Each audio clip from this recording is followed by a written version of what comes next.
Yo, it's your boy Ryan, Northwest Sports Fanatics, back at you with a new video. Today is Tuesday, August 20th, 2024, with your boy Ryan and the Northwest Sports Fanatics. Make sure you guys subscribe to the channel.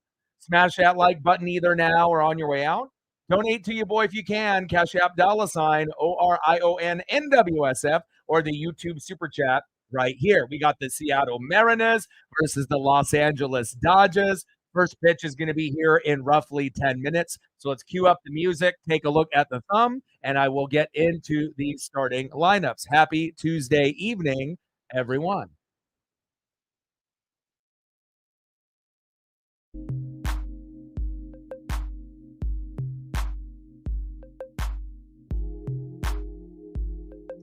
And on the thumb, on the left, we have Julio Rodriguez. And on the right, it's showtime. Shohei Ohtani. Now let's get into the starting lineups here first for the visiting Seattle Mariners. Leading off for the Mariners in center field, Victor Robles. Batting second, DHing tonight for the Mariners, Julio Rodriguez. Let's go, J-Rod. Trident's up. Batting third, catching tonight for Seattle, big dumper, Cal Raleigh. Batting cleanup, batting fourth, playing first base today, Luke Raley. Batting fifth, playing left field, Randy Arozarena. Batting sixth, playing second base, it's Polo Jorge Polanco. Batting seventh, playing right field, it's Hanny Mitch Anaga. Batting eighth, playing third base, Hollywood Josh Rojas. And batting ninth, playing shortstop tonight for Seattle, Leo Rivas. And on the mound for the Mariners, one of our aces, 9-7 record, an ERA of 3.29. It's our guy, Bryce Miller. It's Miller time, baby. And if we're going to have any chance in this game, we're going to have a solid outing like we did yesterday with Brian Wu. We just need the bats to come alive, and we don't need a lot. We don't need 8 runs. We don't need 10. We don't need 12. We just need 4. 4 runs, 7 to 10 hits. If we can get 1 or 2 runs within the first 3 innings, that'll definitely give us a better chance to compete later in the matchup.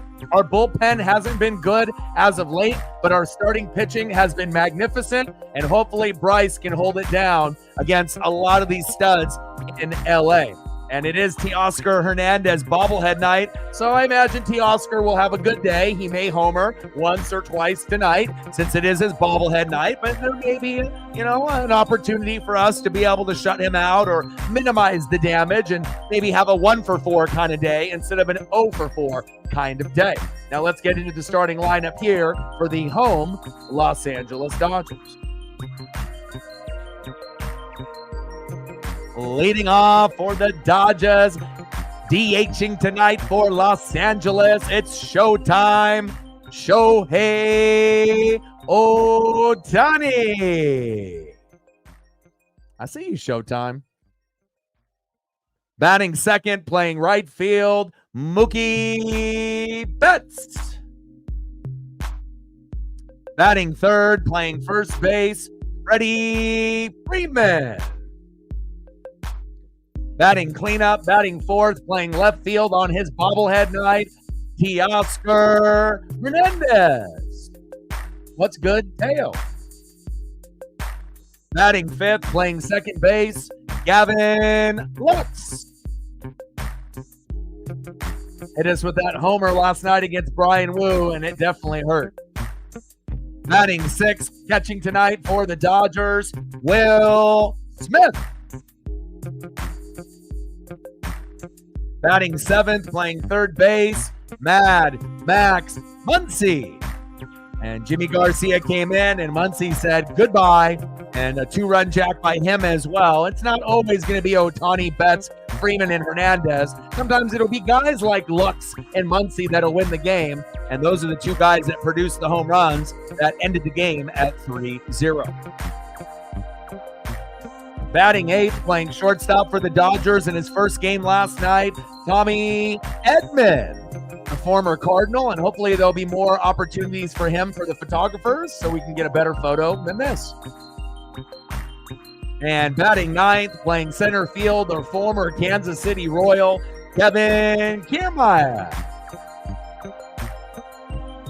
And on the mound for the Dodgers with a 1-4 record, an ERA of 5.58, it is Walker Buehler. And normally when when Walker is healthy, he's going to have an amazing record. ERA is going to be very, very low. But had an injury at the beginning of the year, and obviously since he's come back since the injury, it hasn't been too good for Walker Buehler. So we'll see what happens here tonight. If we end up striking out like we normally do, or if we can find a way to beat up a little bit on Walker Buehler. Let's go, baby. We're going to be shooting for 20 likes within the first hour, 30 to 50 overall, and obviously 100 in the donos on every single stream.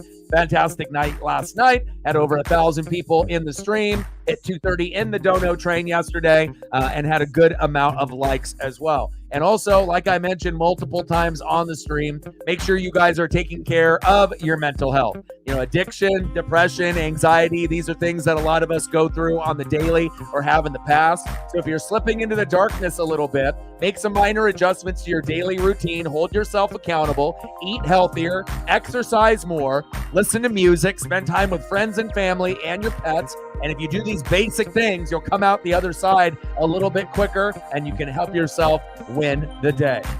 All right, baby. Seattle Mariners, Julio Rodriguez. Los Angeles Dodgers, Shohei Ohtani. First pitch is going to be here in roughly 3 minutes. Let's get it, baby. I'm ready. Let's go. And again, it's crazy after looking at the lineup on paper. I thought we actually had one of our best lineups yesterday. Like, just the shitty thing is we went against Gavin Stone. He played well. Brian Wu played well. We gave up 2 home runs, one with Wu, one with Jimmy Garcia, and that was pretty much it. I mean, it's not like we lost 10-0, but again, we have to get those bats to open up just a little bit. Let's do it, baby. How are you? What's good, brother? How's that weather in Hawaii? Like, sub, donate, comment, share. If you have a Twitter/X account and want to like and retweet the post, that'll help us get some more people. And smashing the like button would be great. That way we can get 20 in that first hour, and then we can move over to the secondary goal. And congratulations to me, DX, and Megan's Seattle Kraken for locking in our guy, Matty Beniers. He's got the potential to be the best player on the Kraken one day. He obviously is one of the more popular names, from Michigan. And we obviously have seen what he's done in the first couple years of his career. And again, it's just going to take a little bit more time, a little bit more reps, playing with some new players, some obviously new additions, and obviously the people in the draft. And hopefully Matty ends up being the best player on the team. And again, I think that might end up happening sooner than later. But congratulations, Matty Beniers extended for 7 more years. And that's exactly what we want. And ironically, DX wanted photos of Matty yesterday. And then boom shakalaka, we wake up this morning and Matty signs on to the long-term deal. And we kind of had a feeling as Kraken fans that it was going to get done. But since it didn't get done up to that point, we were wondering a little bit, but the deal is done. And we got a lot of our guys locked in for 5 years or longer for our key, main, kind of core guys. And that's a good thing to see if you're a Kraken fan. Big facts. How are you? Happy Seattle Kraken Day. Let's go. Let's go. $50 holla. Ollie, happy birthday, number 5. And Maddie B signing. I'm excited. And again, I saw the news early, shared it with a few people, even though I knew that they would probably be seeing the same social media messages as me. But again, the excitement. Lauren, another Kraken fan as well, obviously shared some of that news.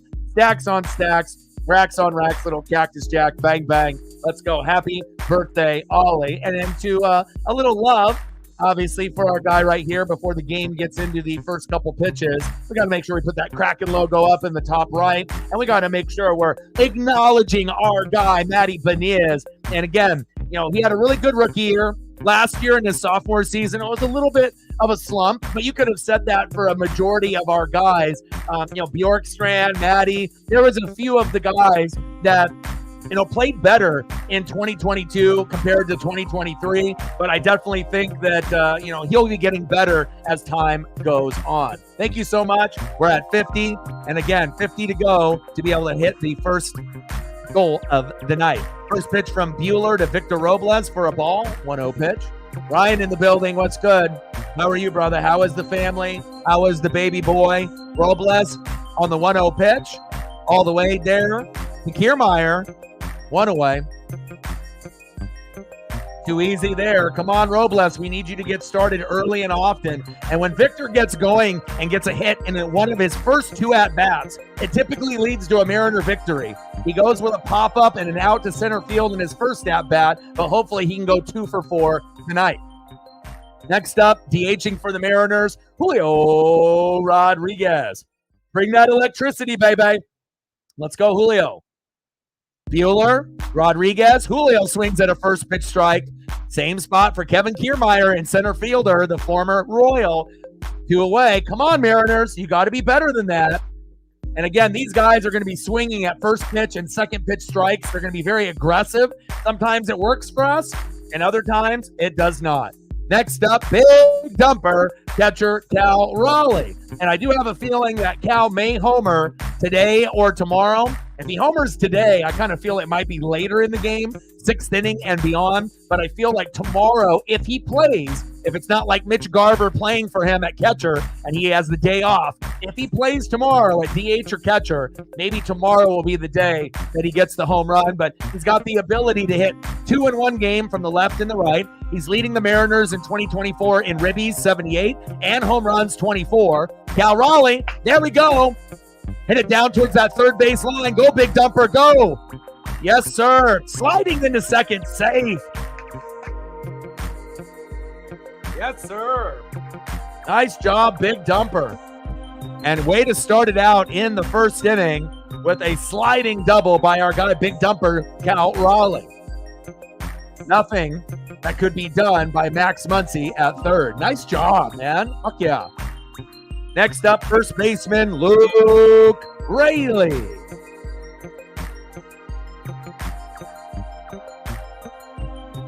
I'm good. How are you? Good to hear. Good to hear, man. Appreciate you. $10 holla. And Megan and Ryan, you let me know what you guys want to do photos in between the breaks, and I got you. Stacks on stacks, racks on racks, little Cactus Jack, bang, bang. Ryan, a big Celtic fan. Congratulations on that championship, even though you didn't get to see Tatum a whole lot in the Olympics and whatnot. But again, Boston looks like they're still going to be strong going into next year as well. And my boy, Peyton Pritchard, go Ducks, ended up getting a championship ring with Tatum, Brown, and company. Top of the first, 0-0 Mariners and Dodgers. Runner at second, Cal. 2 outs. 2-0 count to Luke Raley. And that pitch right down the middle for a strike. 2-1 count. Let's go, baby. LA Lou in the building. What's good? Yeah, I mean, if we could just fucking hit, we could actually give you guys a chance. But, Wu has been playing like our best pitcher, and we typically have all-star pitchers, that are in the staff. Again, it doesn't really get too much better than what we got. Brian Wu, George Kirby, Logan Gilbert, Luis Castillo, and Bryce Miller. But again, we need to be able to get some hits and get some home runs. And again, in Dodger Stadium, it's going to be tough. It's not going to be easy.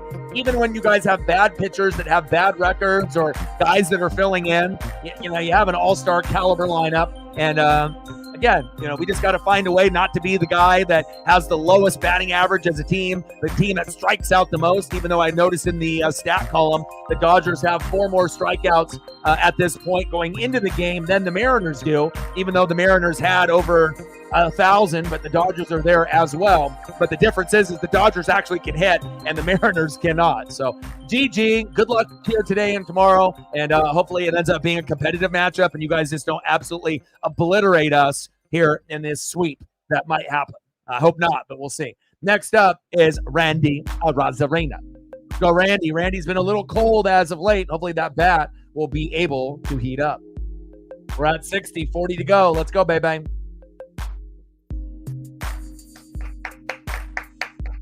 Let's go.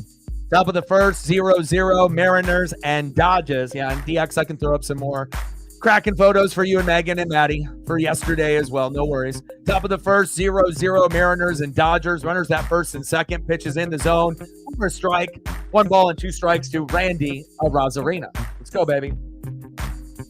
Come on, Randy. We need you. You know, you started off with a lot of hot, in the bat and obviously in the defensive side in the outfield. But as of late, you've been cooling down just a little bit. And the bat goes flying on that attempt towards the Dodger dugout. Count remains 1 ball and 2 strikes. Come on, baby.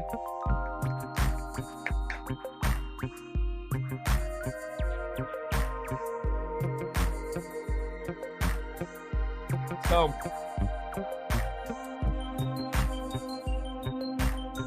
and if you haven't smashed the like button just yet, please do. Let's try to get to 20 within the first hour. Let's see where it looks like about half of the people in the room have smashed the like button so far. So we're at 11 right now, and we got 9 more to go to be able to hit the goal in the first hour. So if you haven't smashed the like button yet, please do. It helps us out with the algorithm, the metrics, the recommendations, and it funnels more people into the room when they see, obviously, more people liking a stream, chatting, donating. Everything is calculated in those metrics and the analytics. Pitches outside to Randy Arozarena. 3 balls and 2 strikes. Count is full. Jerry in the building. How are you? Yeah, we definitely need a bat to hit the ball. That would be really nice, But I try to tell Mariner fans and most Mariner fans, pitches high and inside, and there is a walk, and we got bases loaded on Walker Buehler. And I try to tell, Mariner fans, content creators for the Mariners, almost all of them are overly negative. Like, we understand that Stanton, the owner, should be fired if it was possible, right? DePoto needs to go. He needs the Hollywood Hogan boot. Same thing with Scott Service. Everyone knows this as a Mariner fan, but we don't have the power to do that, right? So at the end of the day, you have to realize if we are the 30th team in hitting, right, and we are the number 1 strikeout team in baseball, right, and we are 30 out of 30 out of team batting average, around 200 to 205. It can't really get any worse than what it is right now. I mean, technically it could, but with the names that we have, right, that you would think once JP comes back in the lineup and they start maneuvering it, in the last 3 years, we've kind of steadily been at 200 to 220. We haven't really dipped as a team below that, but this year we're getting close. Like, I know in August right now, we're in like the 190, 194 team range, which is not good, right? But again, we just need to be able to build some confidence game in and game out. Pitches inside, 1 ball and 2 strikes to Jorge Polanco. We just need to be able to go from 200 to 210, and then 210 to 220, 220 to 230. And I know that doesn't sound like a whole lot because normally the teams at the top are batting like 260, 270 as far as number 1 in the league as a team. Polo, there we go. Bases loaded. Polo with an RBI. How many is it bringing in? There we go. 1-0 Mariners. Make it 2. Bang.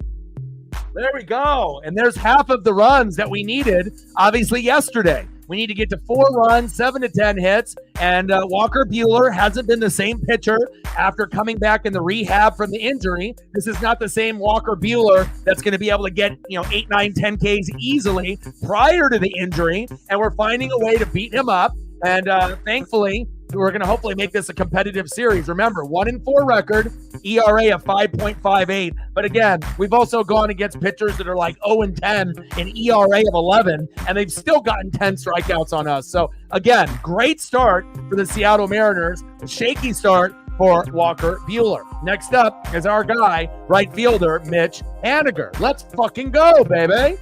That's what I'm talking about. And a guy that we booed, probably the only Mariner player that's been booed in the last 15 years. The last guy that the Mariners probably booed was Alex Rodriguez. And for a guy that we have a love-hate relationship with, still kind of shitty on defense. He has his moments, even though he probably had the defensive play of the year with that double play with Leo. But again, he continuously still makes errors about every 3 to 4 games, but his bat has gotten tremendously better. He's been able to get good hits, singles, doubles, triples, RBIs, and obviously once in a while, big home runs. And thank God Polanco is earning that fucking paycheck because Mitch Garver sure as hell isn't. Let's go. Top of the first, 2-0 Mariners. Runners at first and second. 2 outs, 1-2 count to Mitch Haniger. Let's go. Great start for the Seattle Mariners, baby. Especially losing yesterday 3-0 in a pitching duel. And we got to see exactly what Brian Wu was about yesterday. It's just unfortunate we couldn't get those bats to open up. And it's crazy because I honestly thought, like I said at the beginning of the broadcast, that the lineup was actually one of the strongest lineups on paper that we've had all year with Brian Wu. But, sometimes you get it done. But Gavin Stone and Brian Wu, we're wheeling and they were dealing, baby. Pitches outside, 2 balls and 2 strikes to Mitch Haniger. Let's go, baby. Ryan with another tenner. He said the paycheck came in so I can support stacks on stacks, racks on racks. A little Cactus Jack, bang, bang. Appreciate you very, very much. Reflect in the building. Captain Oreo in the building. Let's go. Bueller. And we're okay with, some of the Dodger players. Sorry, Dad. I know you've been a fan since the 1950s. But again, you beat us yesterday. We should have been a little bit more competitive. It probably would have been a little bit more heartbreaking if we would have lost 3-2. Hanny popped up into center field to Kevin Kiermaier. And that is out number 3, but the damage is done. 2-0 Seattle. And again, we know that we obviously have a chance to get swept in this series, but hopefully we can win 1 out of 3. But I'm going to say this. If we find a way to grind it out by a fucking miracle, and we can win today, 4-3, 3-2, 5-4, I don't give a fuck what the score is as long as it says W for Seattle at the end of the night. If we can find a win, even by 1 run, we're going to have a really good chance tomorrow. They got Flaherty on the mound, who's a decent pitcher, but we're going to have Logan Gilbert. So, again, we have to find a way to try to win this one. And if we can win this one, we'll have a chance tomorrow. But realistically, going into the series, 1 out of 3, I think is what most Mariner fans, were thinking that would happen. But again, if we would have won game 1 with Wu, you have a higher probability to get another one. No one's thinking Mariners are sweeping the Dodgers the way that we've been playing as of late. We're 5 games back of the Astros in the AL West. We just need to get back on track, and hopefully we can here tonight. Good start, though. 2-0 Mariners. All right, let's get some photos here locked in. Obviously, we got a little Maddie here as well. 7-year extension. Going to be a Seattle Kraken for quite some time.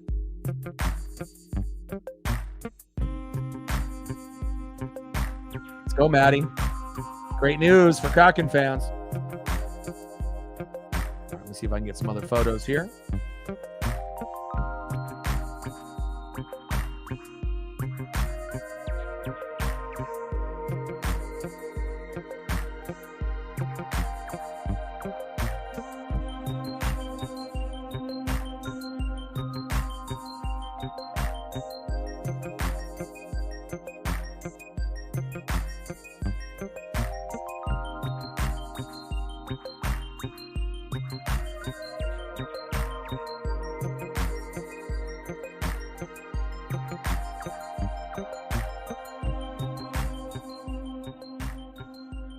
And I'll get a few more once we get more into the commercial break. On the mound for the Mariners, first pitch to Shohei Ohtani right down the middle for a strike. Our guy, it's Miller time. Bryce Miller, 9-7 record, ERA at 3.29, and hopefully he can bring that energy and swagger on the mound. Let's go.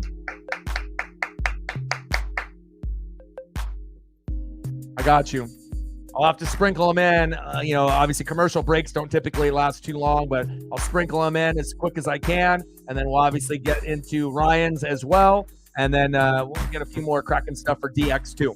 Let's go. Bottom of the first, 2-0 Mariners, 1-1 count from Miller to Ohtani. Big swing and a miss. Got to be careful with our guy Shohei. At any given moment, he can open the game up. You know how good Shohei Ohtani is.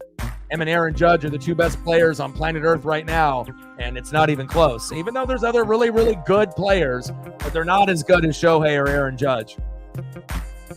But I did see that Juan Soto is obviously making a name for himself wherever he goes, whether he's on the Nats or he's on the Padres, on the Yankees now. But he may end up joining the Dodgers next season as a free agent. Sounds like he does like LA, and it definitely would be another bat and another piece that they could add. Yankees are hoping that they can keep him there, but I saw that they went back-to-back earlier this afternoon, Soto and Judge.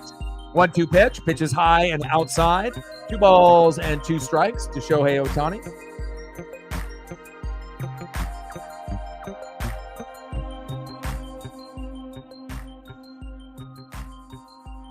Yeah, I thought Matty was coming back, but I just didn't know when the contract was going to get done. So, I mean, you don't draft a player, that high in the draft and, just give up on him. Like I said, we felt like even though he might not be the best player right now, he had the potential to be. And again, sometimes it takes a couple years to kind of find yourself. And it also depends on how much playing time, what line you're in, the supporting cast, the coaching that we had with Hack and whatnot. So, usually you're going to, he showed enough for, the Kraken organization to be like, yeah, we want you to be a part of what we're building here. I didn't really see anything from him like lack of effort or bad teammate or anything like that. Would be like, whoa, we need to get rid of him. So, but I'm glad the deal got done, and I'm glad that he is going to be a Kraken member on this team for the next 7 years. 0-1 pitch to Mookie Betts from Bryce Miller. Pitches outside. 1 ball and 1 strike. Let's go, Mookie. Let me see what you can do. 0 for 2 this series for Mookie Betts. Kryptonian in the building. What's good?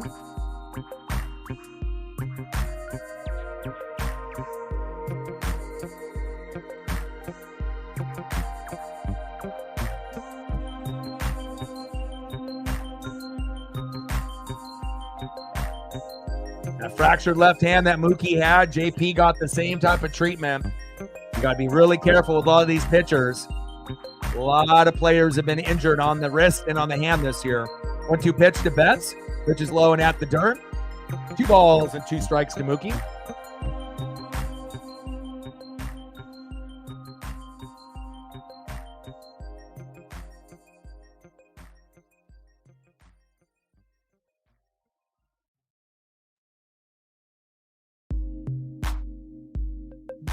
DJ in the building. Pitch is high. Wow. Terrible call by the ump. They say strike 3 to Mookie Betts, but it wasn't even close. And we have to keep it real. We're not going to be, acting like, oh, yeah, that's the way it's supposed to be. Because, again, we already know with umps, they're going to make bad calls on both ends. But that definitely did not deserve to be a strike 3 off Mookie. 2 away.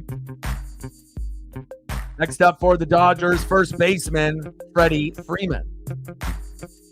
Freddie battling a few different types of injuries and had his son end up in the hospital, and he missed a few weeks, obviously, just trying to deal with all of that, but it sounds like his son is recovering nicely. 0 for 4 this series so far for Freddie Freeman, so a lot of stuff that he's dealing with mentally, at home and obviously here in the dugout, but obviously one of the best players in Major League Baseball in the box as far as patience and being able to see pitches. He doesn't strike out, that often. And again, I think he might be the most patient, superstar hitter that's in the big leagues right now. Bottom of the first, 2-0 Mariners, 2 outs. Bryce Miller on the mound, 1-1 count to Freddie Freeman. 125 hits this season. He had 211 in 2023.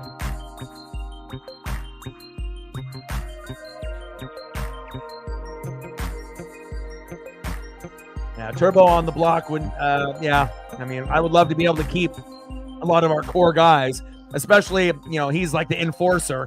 We don't really have anyone that's like him, like Tanev. But hopefully there'll be others that will be aggressive and that can, be similar to him. But hopefully he'll stay on the team. But, we're not going to be able to afford everybody for sure.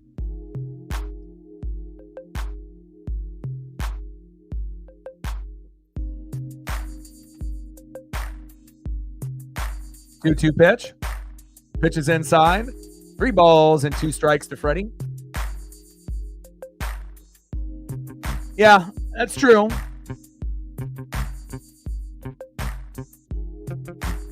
But based off the, what we're seeing on TV, based off the strike zones, and we know everyone's strike zone is going to be a little different.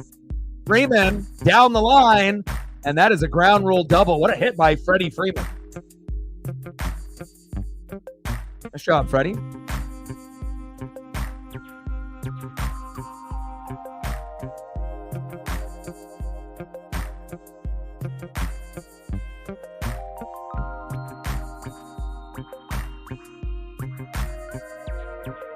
We'll try to squeeze in Ryan's photo there for the Boston Celtics. Don't know how long that you'll be able to be hanging out if you're on the road or you're busy.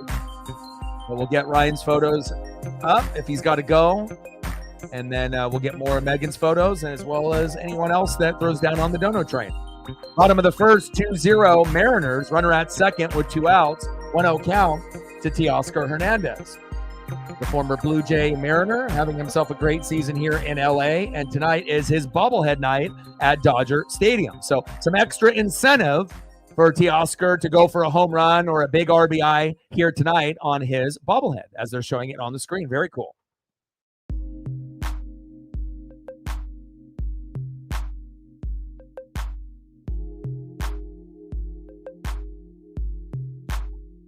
Big swing and a miss to Teoscar. 1 ball and 2 strikes from Bryce Miller.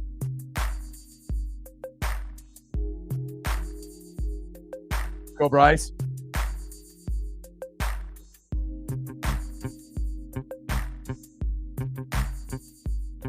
One-two pitch from Miller to Hernandez. That one chopped foul. 1 ball and 2 strikes.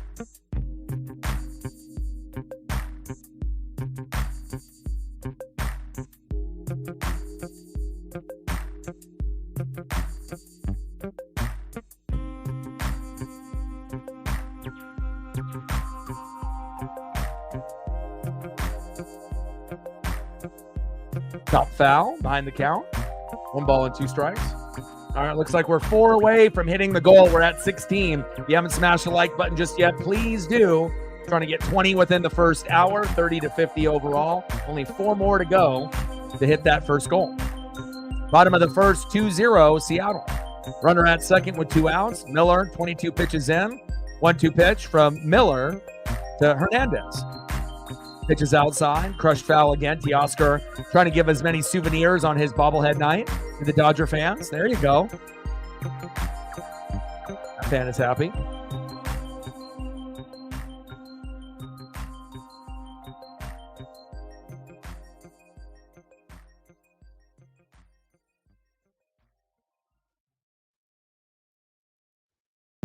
Come on, Miller. You need to get out of this inning. 1-2 pitch. Got him. There we go. Nice job. There we go, Bryce. Go, baby. Nice job, Bryce. Let's see if we can get a few more photos locked in here.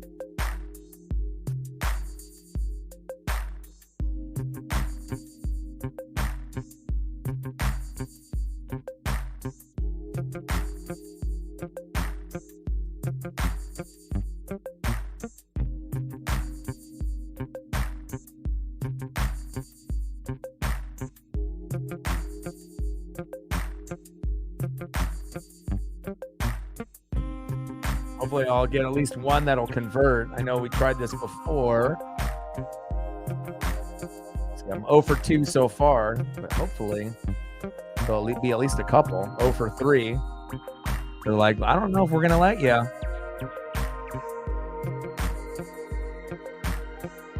Oh for 4. There's got to be at least something that'll let me convert. 0 for 5. You might have to choose another thing, my guy. I mean, I'll be able to bring up a photo of him there, but for whatever reason, the ones there with the trophy are not converting over.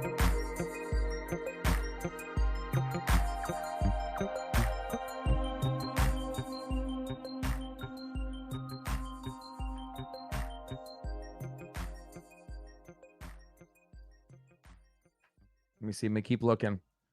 There's got to be at least like some like parade shots or It's like eventually I'll be able to find them. I'm just going to have to dig, but man.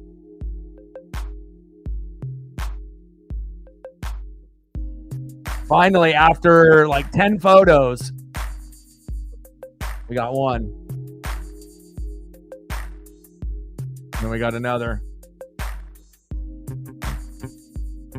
Rojas leading off.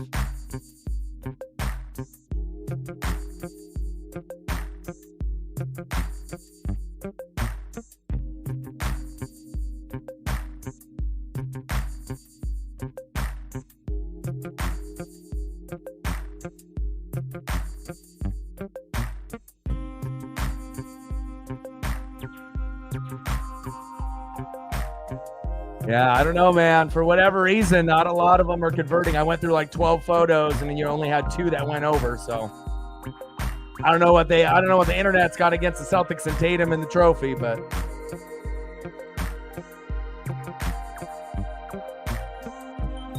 I'll keep looking, and then we'll get some more photos up here for Megan as well. Top of the second, 2-0 Mariners. Hollywood Josh Rojas with a slow roller to first. And Freddie Freeman tiptoeing in my Jordans. Taps on first, 1 away. Los Angeles. Okay, Josh, next time, baby. Next up, shortstop, Leo Rivas.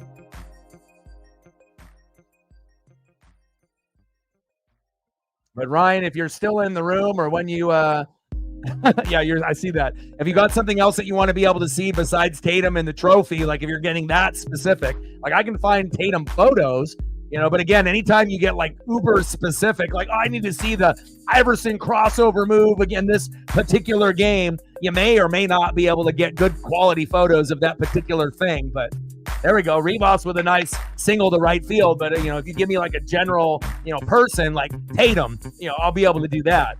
But once you start getting like uber specific, sometimes it'll transfer over, and sometimes they'll have good quality photos of whatever you're asking for, and sometimes they won't, and again, for whatever reason, a lot of those weren't really converting over, at least the really nice looking ones. Nice job by Leo, but let me know anything else that you want to be able to see, and then I got you. Top of the second, 2-0 Seattle. Pitches outside to Victor Robles, 1-0 count. Let's go, Victor. We need you, baby. DX with the tour. Appreciate you. Let's go, M's. Let me know what you want to be able to see as well. Stacks on stacks, racks on racks, little cactus jack, bang, bang. Got you.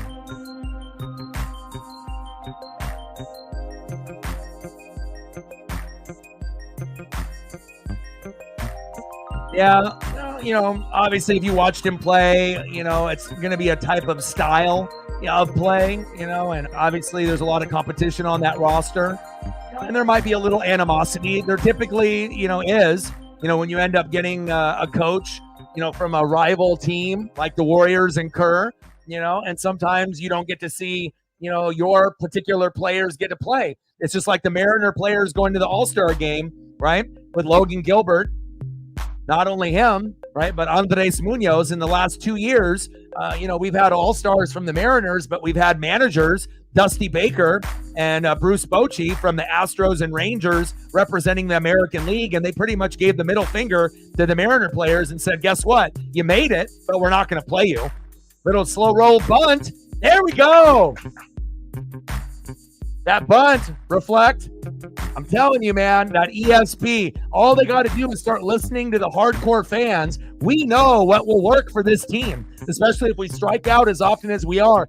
We know Victor Robles is better than typically just bunting. He can get singles and doubles. He's not really a home run hitter, but to throw them off guard, to get them to run around with their, head cut off, like a chicken with their head cut off. And they're like, oh, where do I go? Second base, first base. Sometimes it's a wild throw, and you can end up being not only safe with a bunt, sometimes with a wild throw to first, you can get a double out of something simple as a bunt. So Top of the second, 2-0 Mariners. Nice job. Next up, Julio Rodriguez. But I love seeing guys throw down the bunt. Hell, Julio. But again, with Julio, he's got the high ankle sprain, so Robles can move a little bit faster than him. But that definitely caught them by surprise, and hopefully we can capitalize here. Let's go, Julio. And even though that high ankle might be 80%, he's still hustling pretty hard. 3 Dalahala. Julio, grounder right up the middle, double play, throw to first.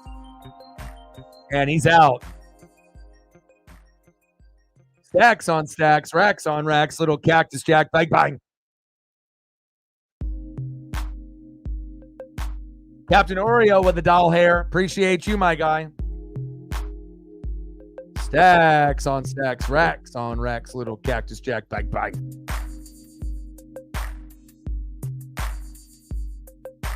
Double play, that hurt.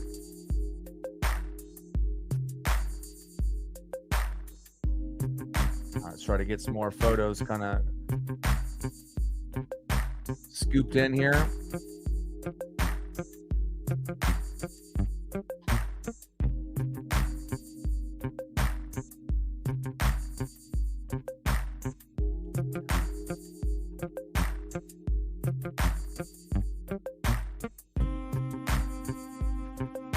It's funny how coaches try to act like they're not doing what they're doing, right? They're like, oh, no, we're trying to give everyone a fair chance to play. But you know goddamn well, if he wasn't on the Celtics and they, obviously are, a big rival to the Warriors, that, chances are he would have gotten playing time. So, but they won the gold medal, and this won't be the last time that you'll see Tatum's name floating around. And again, Brown didn't even make the team. So again, if Brown was on the team as well, who knows if he would have got a chance to play, but we'll still throw up some good Tatum photos here for you. Appreciate you. All right, let me get those ones deleted there. Reflect, Captain Oreo, you let me know what you're wanting. And now I'm going to go back and try to see if I can get a couple more here for Megan.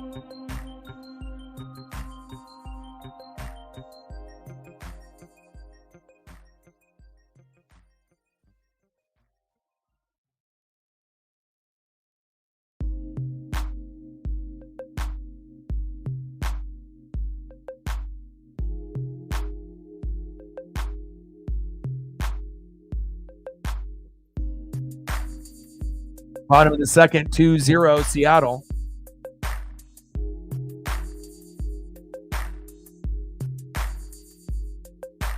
Appreciate you. And we'll have obviously more rolling in. Bottom of the second, 2-0 Mariners. Little Anson, little Glam Powell. We're at 76. 24 to go to hit the goal. A few more likes to be able to hit 20 within the first hour, I believe. Bottom of the second, 2-0 Seattle. Next up for the Dodgers, Gavin Lux. And he hit us with that home run with Brian Wu. It was a solo dinger, so it didn't really hurt that bad. But it still hurt a little bit just because it was such a back-and-forth pitching duel with Gavin Stone and Brian Wu. And they were the first ones to capitalize, even though it was that solo jack. Then we brought in Jimmy Garcia, supposed to be a reliable number 2 behind Andres Munoz. And then he's given up home runs in his last 2 opportunities that has lost us the game, almost like a Stanek. And we sent his ass to the Mets, and he's continuing to do shitty there. But we didn't expect Jimmy Garcia to be like Stanek and to be blowing games for us. All the way to center field, Victor Robles is there. 1 away.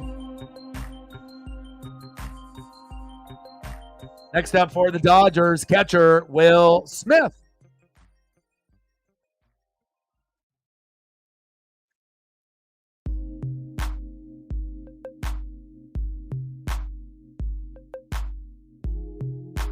Happy birthday to Ollie.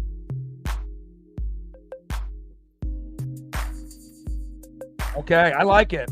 I got you. First pitch to Will Smith. Check swing did not go around. 1-0 count.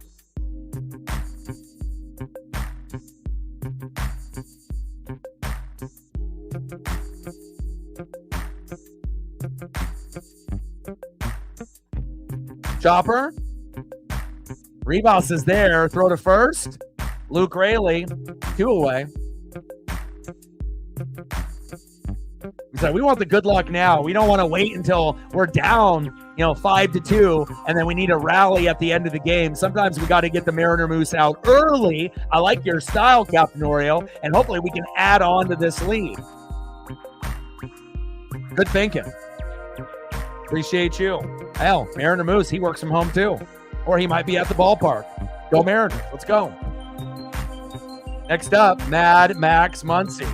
It's a big chunk of the year being injured, but it shows you, he's a guy that can hit a home run or he'll typically strike out. But if he connects, you best believe that the ball is gone. Big 2-run blast like in this photo here, and that pretty much was the end of the game. As soon as he hit the homer off Jimmy Garcia, it felt like, I was playing Mortal Kombat, like at 12, 13 years old on Sega in my living room, and I got one of my buddies over there doing all the goddamn fatalities to me, right? And just Kano ripping my heart out, finish him. And normally most teams, when they get down 1-0, 2-0, 3-0 with a couple innings to go, they might be able to feel like, okay, maybe we'll be able to come back. But the bats were really not doing a whole lot. But let's be honest, the Dodgers really weren't doing a whole lot against Wu either, right? We gave up one home run to Lux, and then he went out, and then Jimmy Garcia gave up, the 2-run blast. But it's not like we lost 10-0 yesterday, but still we need better,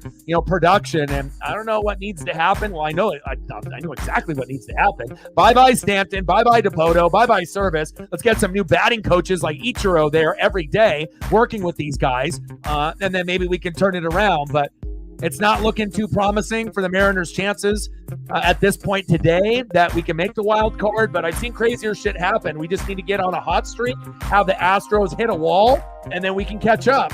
So it's not only what we do, we need to take care of business and put our head down, but we need a little bit of luck and to have the Astros and Rangers start to, kind of do a little shitty at some point. So that way we can make up a little bit of ground. 7-11, baby. Stacks on stacks, racks on racks, a little cactus jack, bang, bang. 7-11. Appreciate you.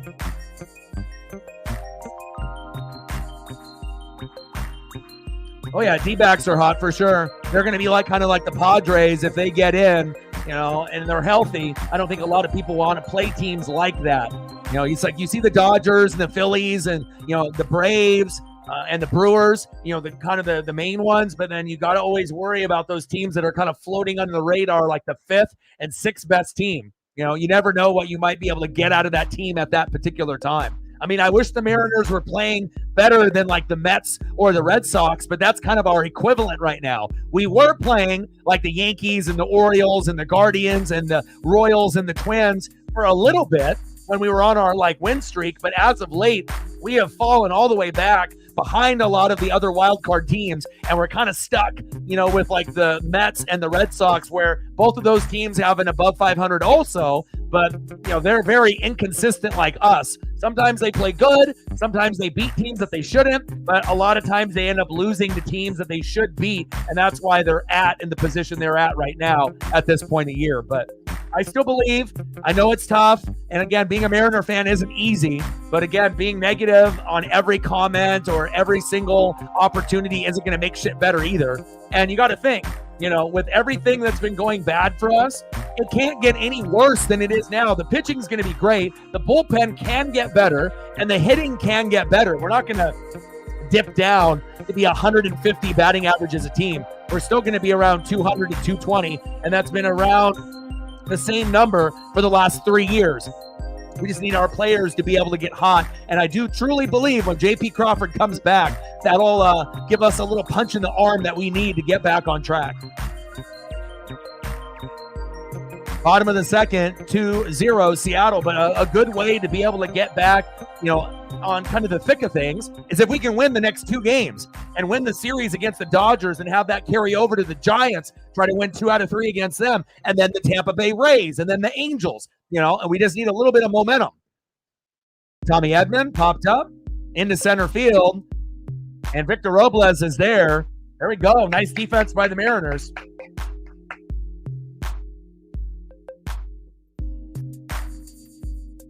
Appreciate you, Reflect. Release the Kraken, baby. 4 days away from college football as well. I love that. Let's go, baby. Love me some college football.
Throw up events done here for DX from yesterday,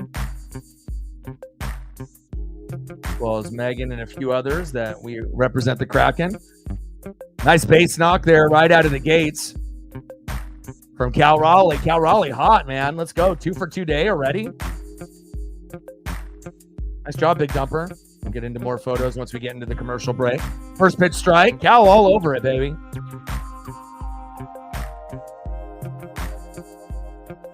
Nice job, Cal. Great start, top of the third, 2-0 Mariners.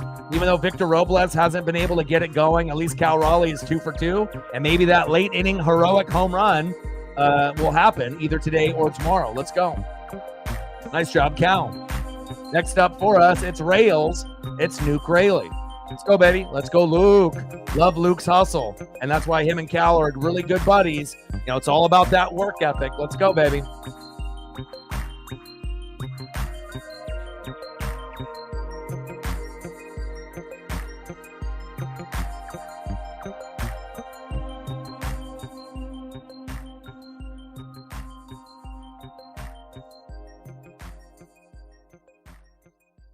Cal in a second.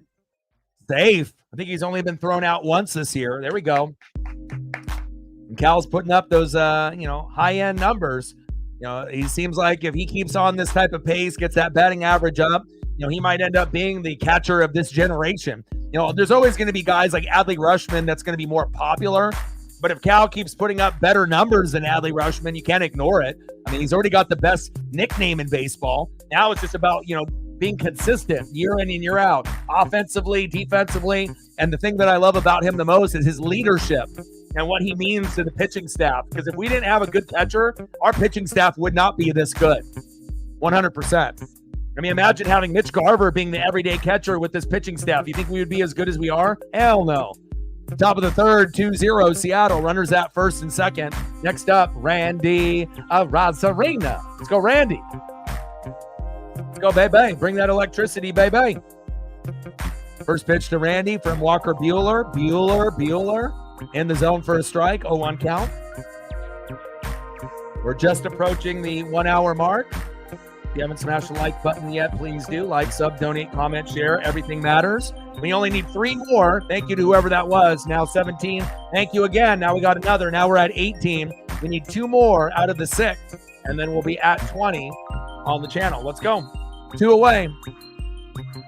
Top of the third, 2-0 Mariners. Runners at first and second. Lined out to center. Kevin Kiermaier is a busy man. And again, picking up guys like Tommy Edman and Kevin Kiermaier, they may not sound like big names, but again, they should be able to give them that extra depth, with all the Dodger injuries that they've had, but mostly the injuries have been with the pitching staff as of late. If you actually look at the injury report, a lot of the positional players are okay, but pitching has been brutal for the Dodgers. Lots of injuries the last 3 years. Next up, the player that always seems to get booed, but not anymore, second baseman Jorge Polanco. And I highly doubt that we'll boo him probably ever again. It's maybe something that he needed to hear. I don't know any player really needed to hear it, but again, it was bad enough to have Garb and Polo. So nice that Polo got out of the rut. Still is a little bit of a liability on defense. Would like to see somebody better. Colt Emerson, Cole Young, farm system. But again, for now, I like what he's doing with the bat. He might only be batting .220, 12 home runs, obviously, in the 2024 season so far, but it just seems like he is seeing the baseball a lot better than he was early in the season in April and May. And again, sometimes it takes until June or July or August to really find yourself and find your rhythm.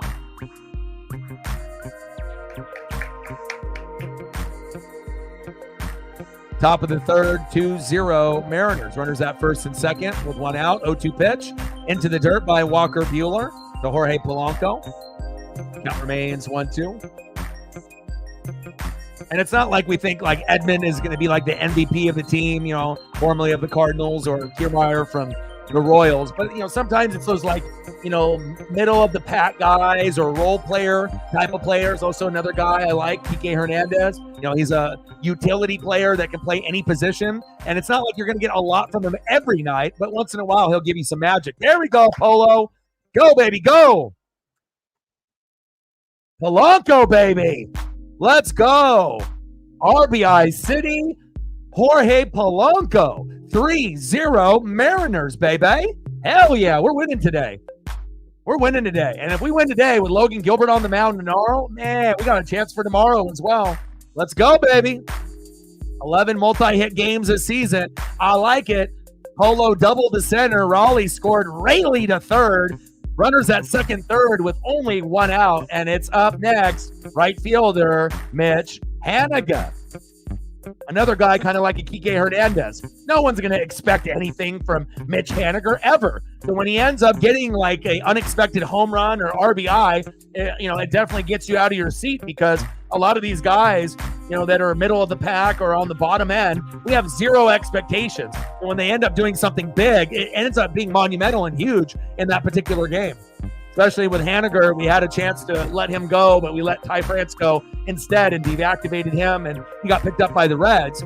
But he has had 2 walk-off wins for us, Haniger, in the last 2.5 weeks.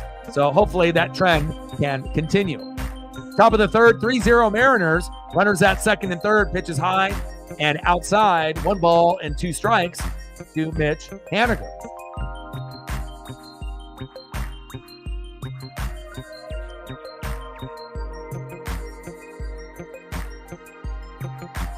Thank you, Jerry. Pitches outside, 2 balls and 2 strikes.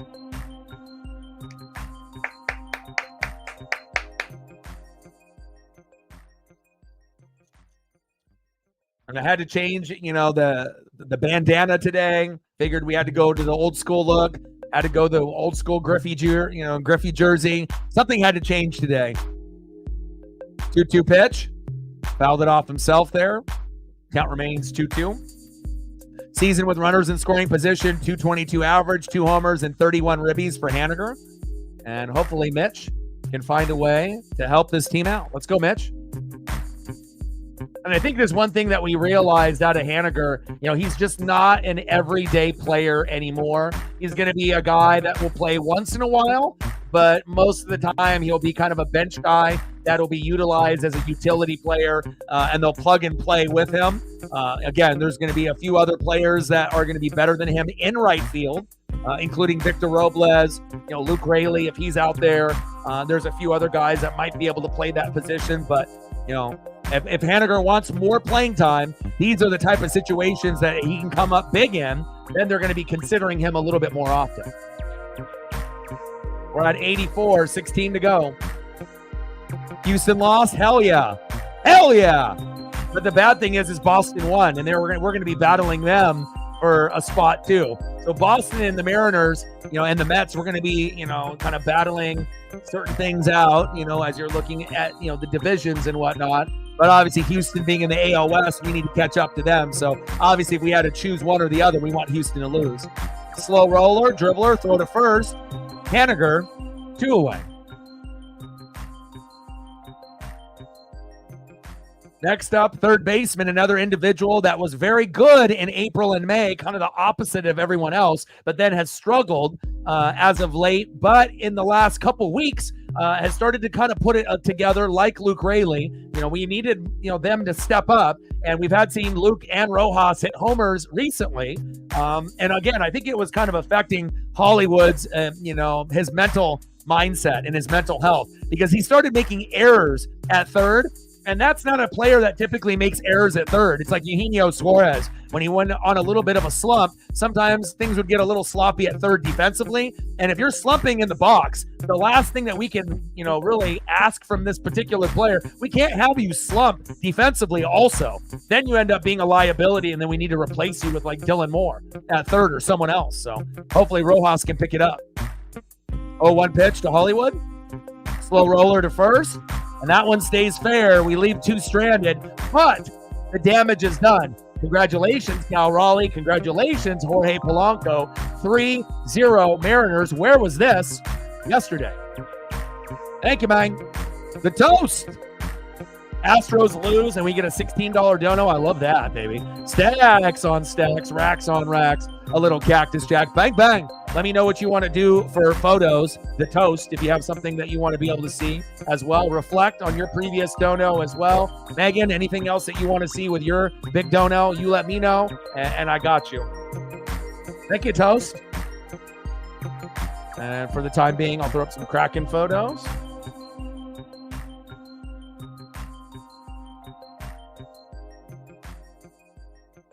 But you guys let me know, and I'll sprinkle them in for you. Hell yeah, what a start for us. We needed that bad. And I'm super excited to do the Kraken once we get into that particular season. Again, the players that we picked up, the draft that we had, and it's going to be tough. Like I said, we're always going to be underdogs. The Dallas Stars will always be favored, right? And, the Vegas Golden Knights are always going to be favored. Right? The Colorado Avalanche are always going to be favored, but that's fine. We'll be the underdog. We'll go under the radar. But one thing is sure, that, we're going to bring that effort and that energy, and we'll see what, the new coach will bring for the Seattle Kraken. But if you're looking on paper and how the team looks, moving forward compared to, what we were seeing in last year's roster, some pretty dramatic improvements, and we locked up some guys long-term as well. Should be pretty exciting, man.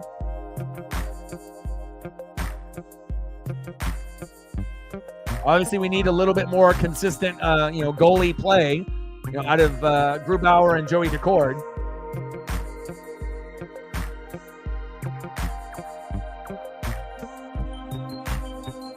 Jarren Duran balling out against the Astros. I love that.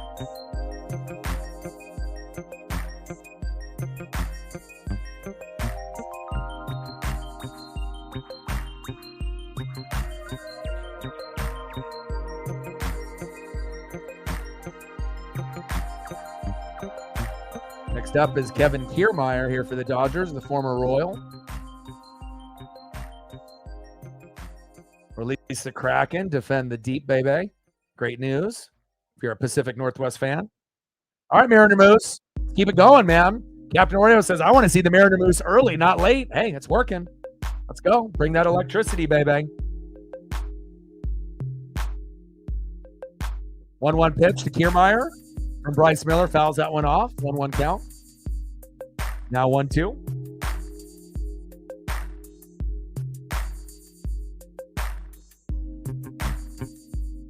I got you. I got you.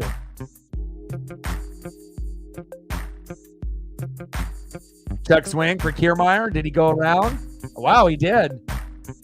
4th strikeout for Bryce Miller. Knuckle curve for Bryce. Mariner Moose likes it. Yes, sir. Yes, sir.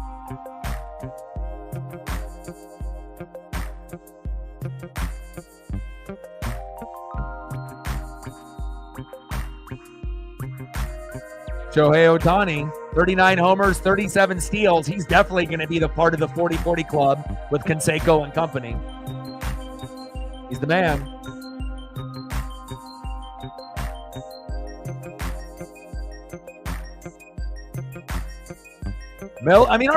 Our starting pitching has been wonderful. If you really think about it, we haven't really gotten fucked up too much. We do have a top 2, top 3 pitching staff. And again, it's just the bullpen, and the hitters that need to figure it out. And then sometimes when things are going bad, it's not only the bullpen and it's not only the hitting and the striking out, but then the defense starts to be a little bit lackluster, and then we start making errors. And then when that happens, it rains, it pours, and then it keeps just getting kind of worse and worse and worse. So we'll see where it goes. But today, hey, we lost yesterday 3-0. Brian Wu had a gem. Hopefully one day the hitters will come up big for Brian because he fucking deserves it. To me, he's pitching like he's the best pitcher on the team right now. If you actually look at all of his starts, the guy should have like a 10-1 record. Based on how he's been playing as of late, but we haven't been able to give him any fucking run support. Just sad as hell, man. It's like so many innings, close to 30 innings pitched, and I think he's only given up like 4 runs in 28 or 29 innings pitched, but we're not able to put up any fucking hits and runs to help him out. Bottom of the third, 3-0 Seattle. 2-2 count to Shohei Ohtani on Teoscar Hernandez. Bobblehead night.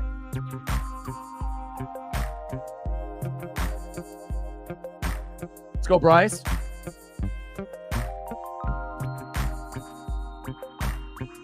Two-two pitch.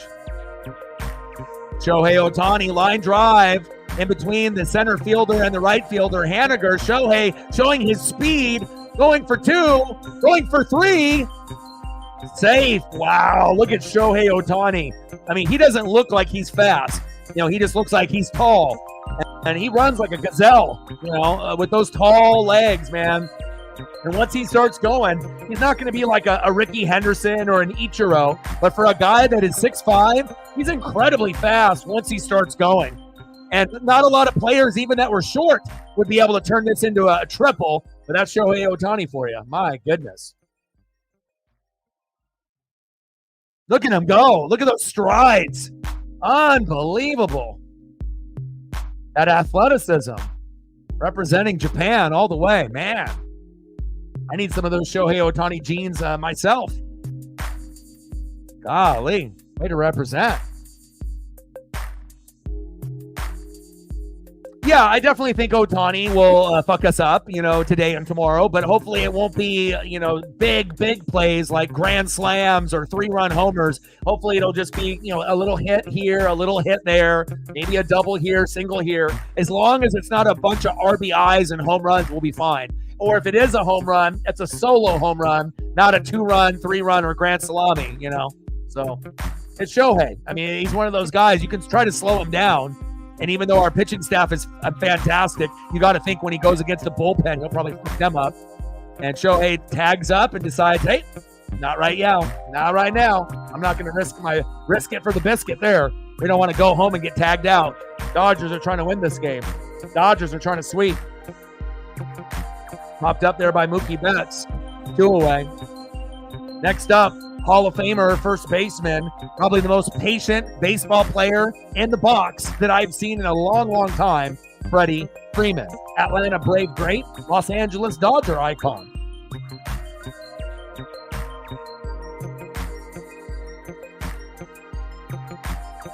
What you sent me? What you got? I don't know what's going on with Twitter/X, but a lot of the stuff isn't working lately. Likes, retweets, shares, not showing up. Also, I have to, a lot of times, turn my phone off and restart it for it to refresh properly. Like, for whatever reason, normally when you put your finger down to have it, reload, a lot of times it doesn't work for me. It's a little bit different, obviously, on the computer, but I use Twitter/X mostly on my phone, and hopefully they'll be able to figure things out. So let me refresh my phone here, and we'll be able to take a look at those. Bottom of the third, 3-0 Mariners. Runner at third with 2 outs. In the box, Freddie Freeman with a chance of Freddie from the Dodger faithful.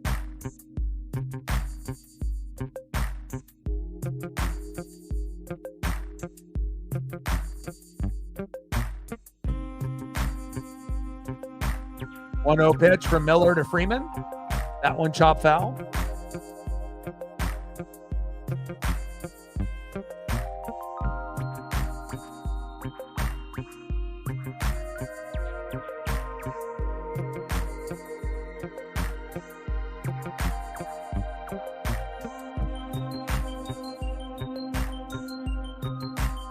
One pitch with Ohtani at third. Pitch is high and inside. 2 balls and 1 strike to Freddie Freeman.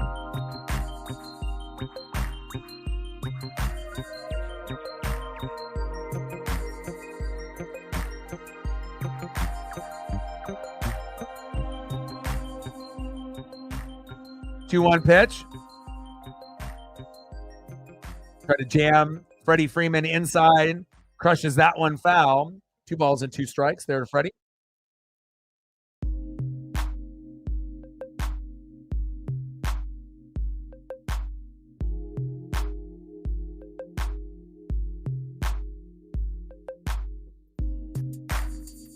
Two pitch. Check swing. Did he go? No, he did not. Count is full. 3 balls and 2 strikes. Hopefully we're a little over that 20 number at this point. I believe we are. We just broke the 1 hour mark. Let's see where we're at. Where are we at? 2021? I would guess somewhere around there. 21. There we go. 4 more to get to 25. 9 more to get to 30. We're at 22 now. Thank you so much. 8 more to go to hit the goal. And pitches high and inside to Freddie Freeman. And Bryce Miller walks him.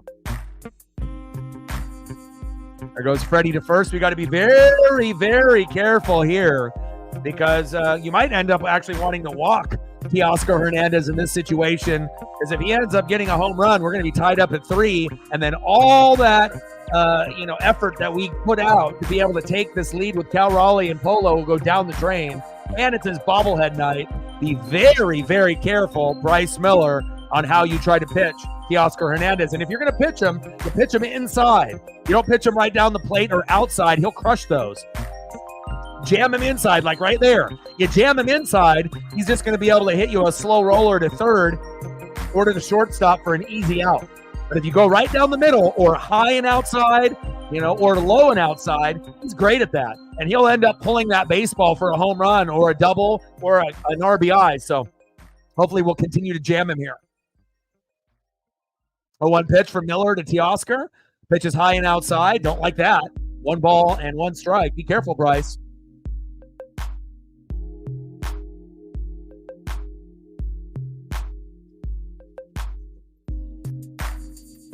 Go Mariners. We need some redemption for that 3-0 loss yesterday after Brian Wu magnificently pitched a gem like he always does. 1-1 pitch. Big swing and a miss on that pitch high and outside. 1 ball and 2 strikes. And, I feel that Bryce Miller has surpassed Luis Castillo as the 4th best pitcher on the team. You go Brian Wu, Logan Gilbert, George Kirby, Bryce Miller, and I will go Castillo at 5. Because he's the one that I have the least amount of confidence in. I feel Bryce, in the last few starts, has proven that he's a little bit more consistent than Castillo, La Piedra, and I trust him a little bit more. 1-2 pitch. That one chop foul, 1 ball and 2 strikes.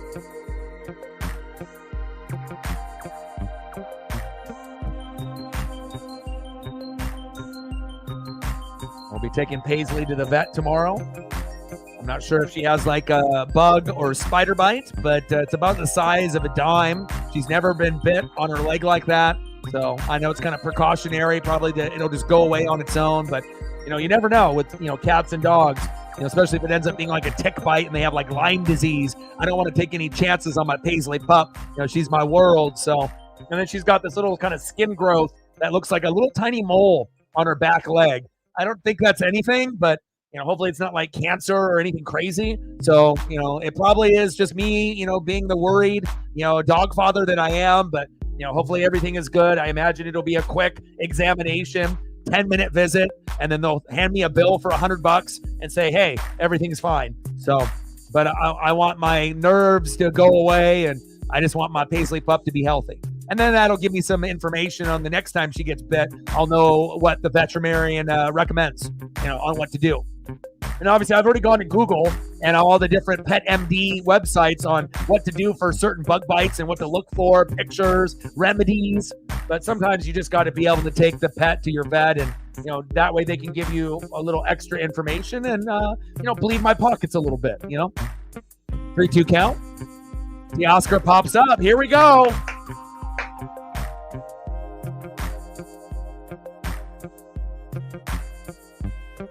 Nice job, Bryce Miller. Hell yeah, Mariners. Good job. Good stuff. Nice job by Bryce. Way to be. All right, see if I can get some Pete Rose here. And then we'll go back and cycle through some more photos as well. Day in the building. What's good? Great day today. See if we can get something for the toast here.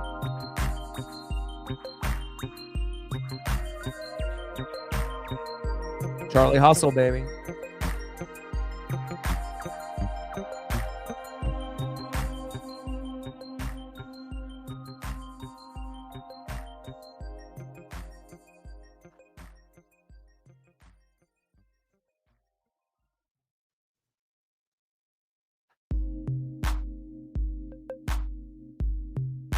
Trying to look to see if they have any decent quality photos. Most of them are not the greatest, unfortunately.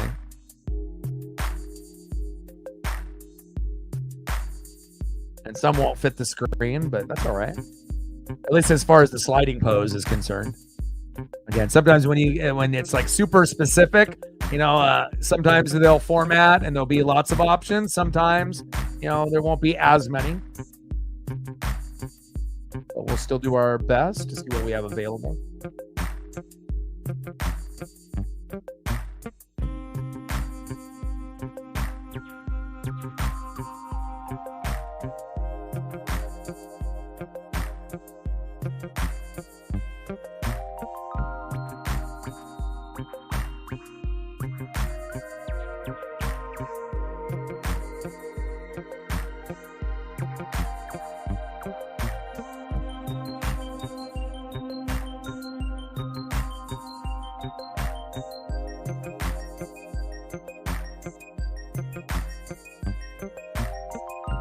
Here's another cool one of him sliding feet first. It's not head first, but still a kind of a cool photo that was next to that other one.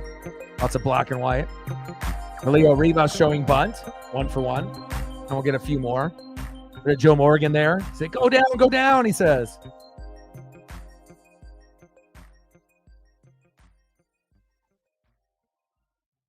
I'll get a few more. Like I said, I just got to cycle through them. A lot of them are going to be in black and white because it's kind of the OG era, but obviously there's some good color photos of him in the batter's box or playing defense and whatnot. So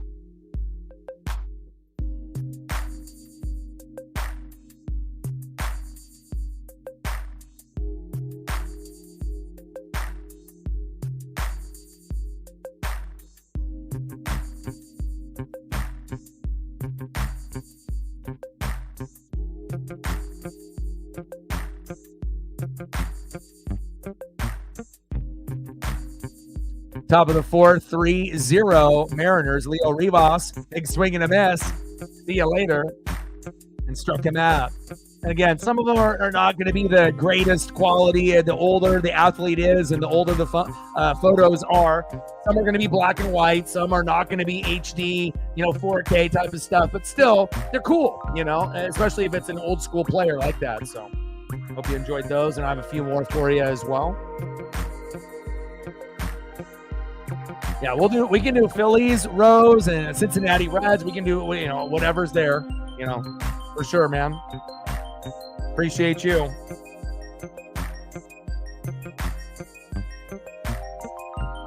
Next up for the Mariners in center field, Victor Robles. 1-0 pitch to Robles in the top of the fourth. There we go, Robles. Yes, sir. Down to the right field wall. Go, go, go. Yes, sir. Stand up double by my guy, Victor Robles. Hell yeah. Way to bring the electricity, baby.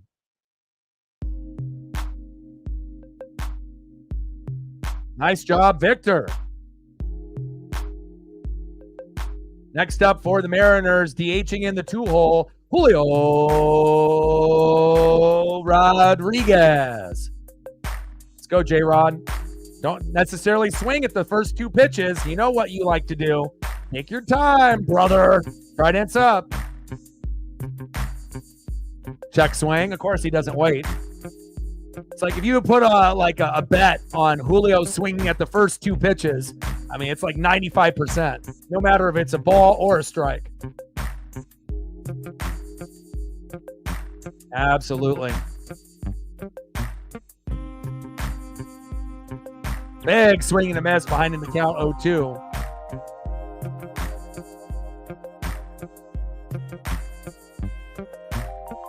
Yeah, I did. Let me see if it will come up here.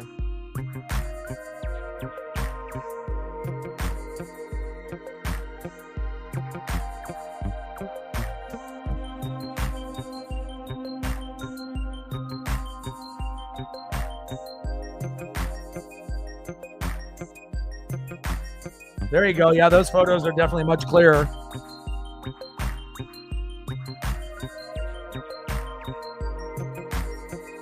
Now Dave Roberts coming out complaining.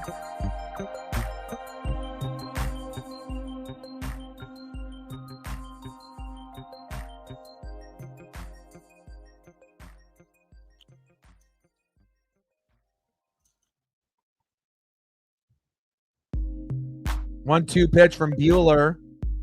I mean, it was right on, right on the zone, on the corner there. Buehler and the ump screaming at each other.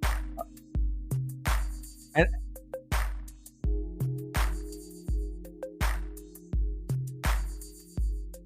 Julio calls time. You can tell right now, I mean, if you're going to start bitching and moaning at the ump, he's not going to give any call for the rest of the way for Buehler. If it's 50-50, he'll give it to the Mariners. That's why you don't want to be a talker in baseball. Once you start getting on the bad side of that ump, they don't forget. They hold grudges, man. Check swing does not go. 2 balls and 2 strikes. Yeah. I don't necessarily, we don't know what words were exchanged right there, but we've seen definitely umps, kick out, managers and pitchers for less. Pitches outside, 3 balls and 2 strikes, but getting a little bit emotional with the Dodgers down. And you got to think Walker Buehler, hasn't been the pitcher that most Dodger fans remember. Normally pretty dominant, and it's been rough since he's come back from the injury. High fly ball all the way to the foul pole. Damn, that would have been a big home run for the Mariners there. But again, like I was mentioning, Walker Buehler, after being injured a good chunk of the season and then starting after the rehab process, 1-4 record, ERA of 5.58. Normally, you would be seeing him with a 4-1 record and an ERA of maybe 2.58 or 3.58. So, we have to take advantage if their guys are not 100%. Pitch inside to Julio Rodriguez on a 3-2 pitch. Jammed him. Foul. Count remains 3-2. Top of the 4th, 3-0 Mariners with a runner at second. And if you're just tuning in, Jorge Polanco and Cal Raleigh have done their jobs. Polo singled to right, Raleigh scored, as well as Raley, 2-0 Mariners in the top of the 1st. And then in the top of the 3rd, Polo doubled the center. Raleigh scored, Raley to 3rd again, and we're sitting at a 3-0 lead. Julio popped up. Edmund is there, 2 away.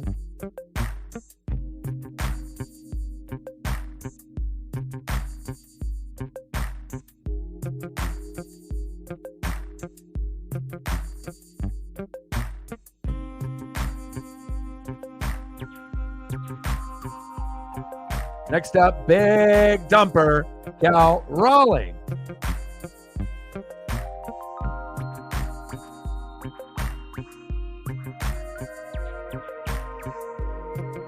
Pitch right down the middle to Cal Raleigh.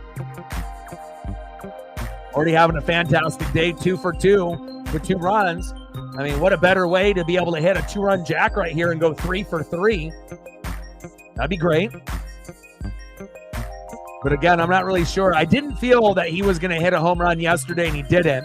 But I do think that there's an opportunity for Cal to homer today or tomorrow. Kind of leaning more tomorrow if he plays, but I don't know if he'll be in the lineup tomorrow.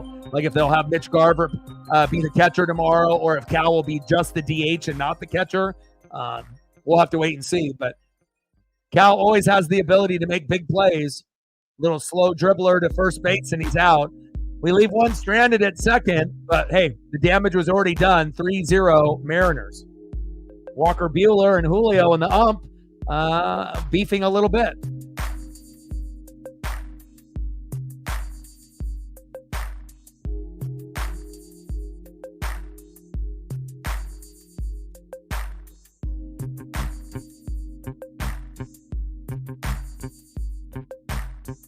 All right, let's see how Matt did on photos that he sent me this time. If they're halfway decent, blurry. Well, let's see where we're at here. Let me see.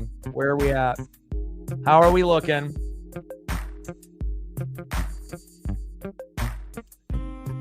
First photo looks like it's clear.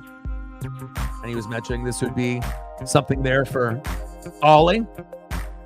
Turning 5. And then let's take a look at the other one.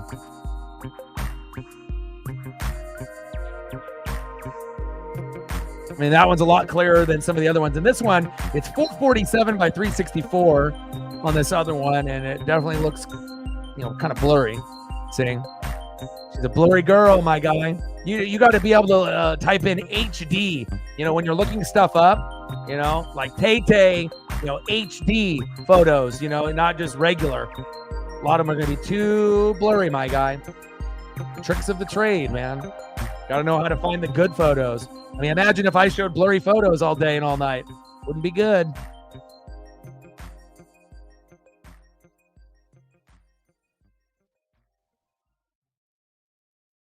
I mean, some of the old ones are going to be blurry just because they're old. But if it's like a newer thing, that's blurry, there's definitely others that are going to be a little bit better out there. You just got to look. Bottom of the 4th, 3-0 Mariners.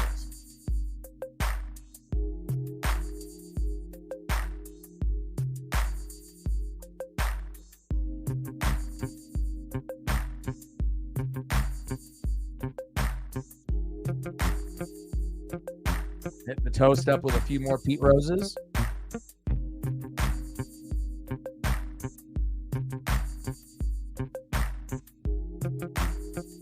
Bottom of the 4th, 3-0 Mariners. First pitch to Gavin Lux. High, 1 ball and no strikes.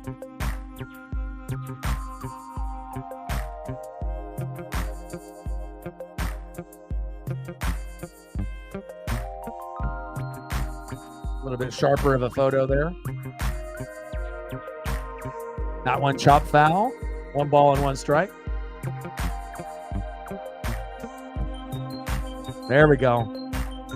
More crispiness. Charlie Hustle. 1-1 pitch. Pitch is low at the knees to Gavin Lux, but he went around. 1 ball and 2 strikes to Gavin Lux.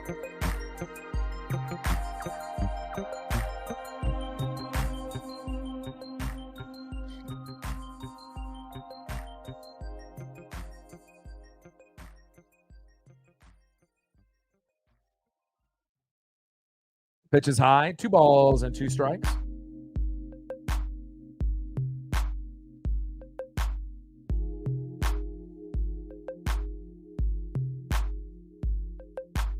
I got a photo that you probably have never seen before of Pete Rose. Pete Rose, people remember him on the, the Reds, right? Big Red Machine. People remember him on the Phillies, right? How many of y'all remember Pete Rose on the Expos for that short stint? I don't think a lot of people remember that he was on there. And the Montreal Expos have some of the coolest colors and had some of the greatest players. Back, all the way to the wall. Victor Robles. Get it, baby. Into third base. He thought it was a home run, and Victor Robles had it in the glove, smashed into the wall, and went down. Hopefully he's not seriously injured, but at least he helped rob the home run, so to speak, because if Gavin would have just ran hard, that would have been a inside the park home run. Obviously, he thought it was a home run as he was trotting around the bags there. Look at the effort by Robles. He jumped a little bit too early and slammed into the wall. He should have took a couple more steps. And as the ball is sitting there underneath the mat, and he clutching his stomach.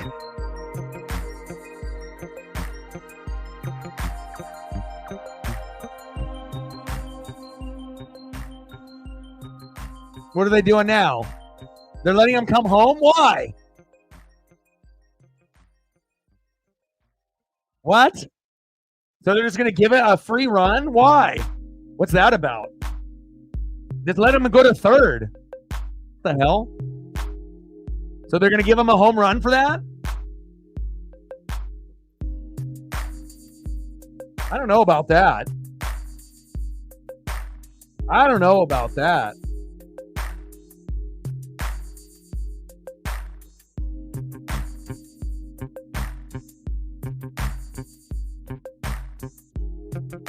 Wow, that's crazy.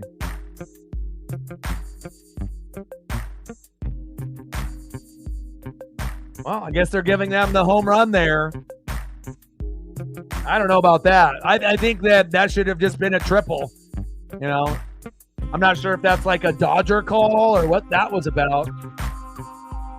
I mean, he tried to rob the home run. He injured himself, and then the ball landed underneath the padding, and then obviously Victor couldn't even pick it up, and then he was trotting around the bags as if he hit the home run, and then got stopped at third, and that kind of seems like a home stadium kind of like 50-50 call, and they were just like, well, let's just call it home run and see if the Mariners complain or not.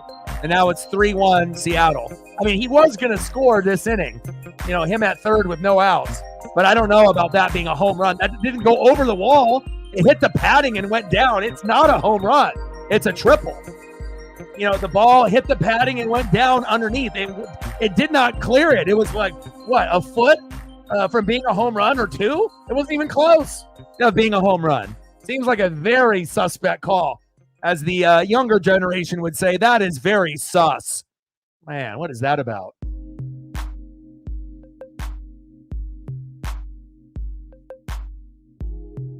Yeah, I don't know. All right, DX. Have a good one, man. Matty Benitez, baby. Go Kraken. Seriously, like, why wasn't that challenged? It's like we always, challenge certain things like that. Needed to be challenged. There's no way in hell that was a homer. I mean, I get it. There's like different parts of the padding, but shouldn't it have hit over that pad? I don't know. That's very weird to me. Because if they're saying above the lower pad was a home run, why is the upper pad even there? It shouldn't even be there. Why is there a separation from the two pads? It should just be, it goes over this. This is a home run. I don't know. Seems like a very suspect call to me. Pulling a fast one on the Mariners. I don't like it. Trying to steal our momentum. I'm looking at the wall right where it is. It didn't go over. Last time I checked, it has to go over the padding and the wall, and it did not. Unbelievable. Kidding me?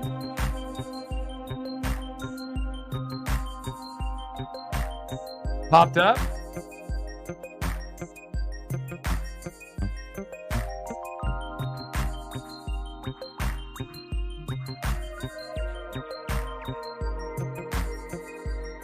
Bottom of the fourth, 3-1 Mariners with one out.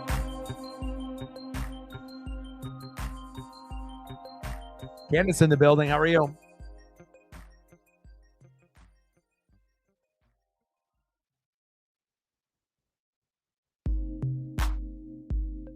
Next up is Mad Max Muncy. First pitch from Miller to Muncy outside. 1 ball and no strikes. 1-0 count. I've never seen a call like that before, ever. I'm confused.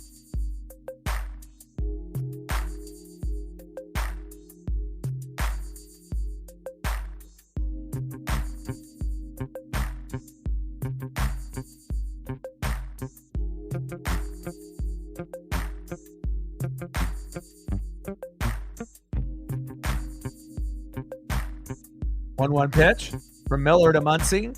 Pitch is inside at the knees. 2 balls and 1 strike. Paisley Pup is in here, hanging out with Dad. I love her so much. My life has just been so much better with her in it. 2-1 pitch. Oh, Muncy. Back. Come on. Back-to-back games.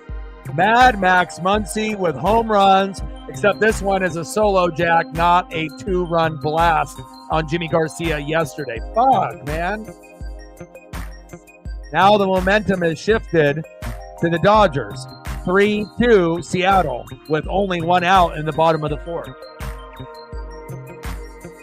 Next up is shortstop Tommy Edman.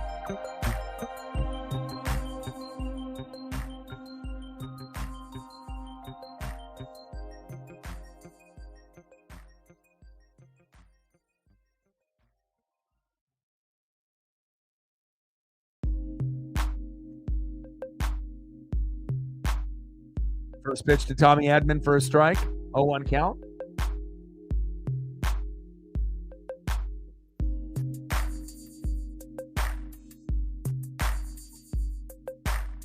Have a great trip to Texas. Probably hot and humid.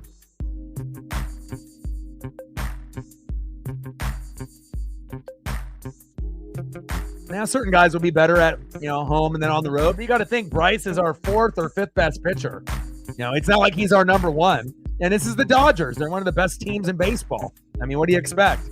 Like, how many teams that could actually go into Dodger Stadium and win? Like, maybe the only team that's not afraid, is like the Phillies. Like, the Phillies match up very, very well. The Padres match up very, very well. But, I mean, unless you're one of those 2 teams or like the Orioles or the Yankees or the Guardians, there's not a whole lot of teams that can match up, with the Dodgers, let alone in Dodger Stadium. Tagged on the butt cheek. Tommy Edman goes down. 2 away.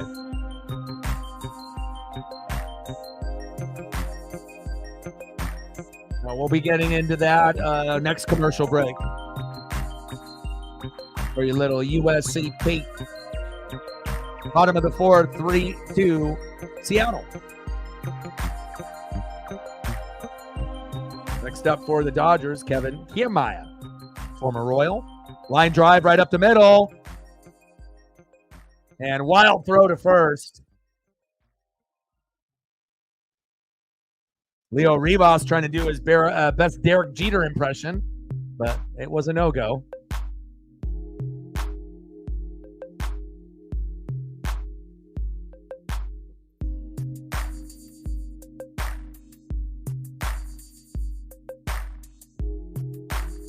Well, Walker Buehler is normally a better pitcher than Bryce Miller.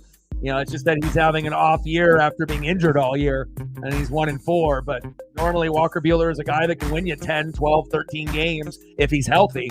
But that's just the problem with the Dodgers in the last 3 years. A lot of their guys have season-ending injuries or they miss, weeks and months at a time. So, bottom of the 4th, 3-2 Mariners. Yeah, but see, you don't even care about the Mariners. You're just one of those people that wants to win your parlay in betting. So, you don't have any attachment or anything like that. All you care about is winning your bet. So, we don't care about the betting and the parlay. We're trying to win our games here.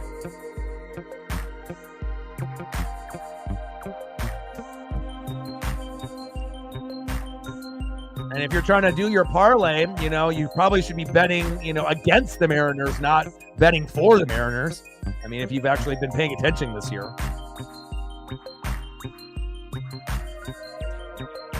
Bottom of the 4th, 3-2 Seattle. Runner at first with 2 outs. I mean, God forbid that people have to bitch and moan that they don't win money on their bet because one of our players plays bad. Now, it should be betting against us, not for us, especially against the Dodgers.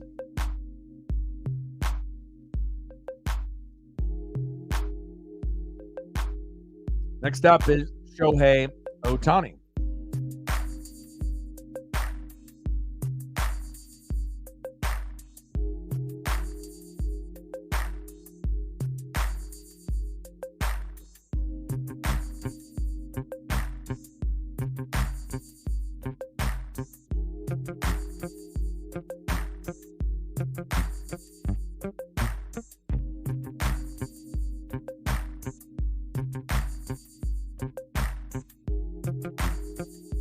Yeah, and the answer to that reflect will be no, because everyone that says that they win this and they win that, they never do. So,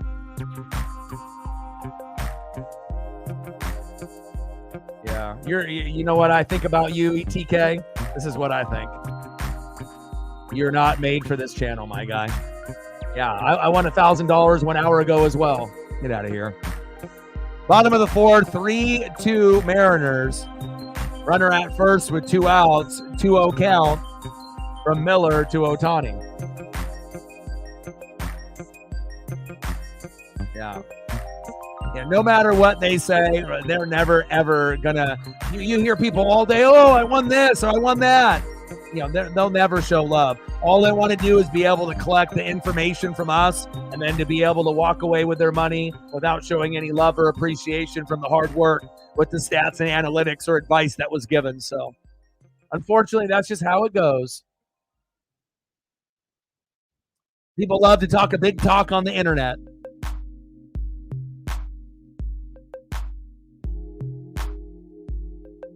Two-one pitch. Wow, Bryce Miller behind the back. There we go.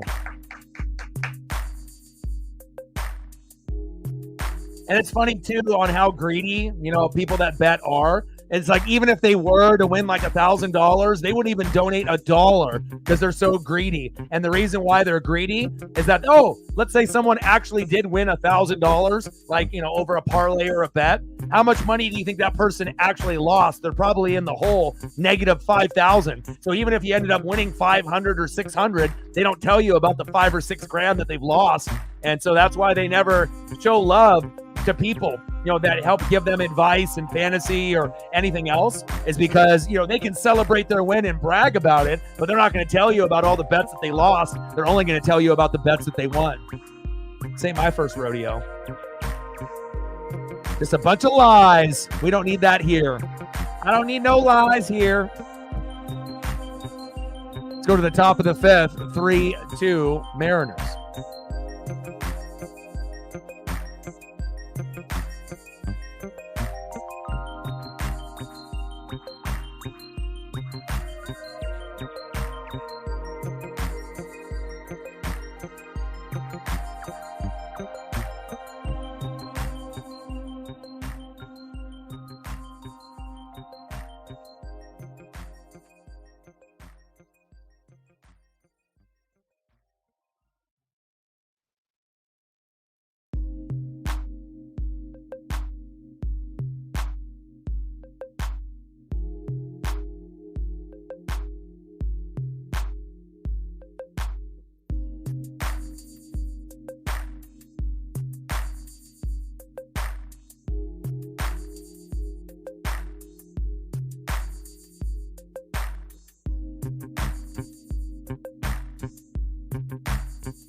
Bryce Miller, look at that defense.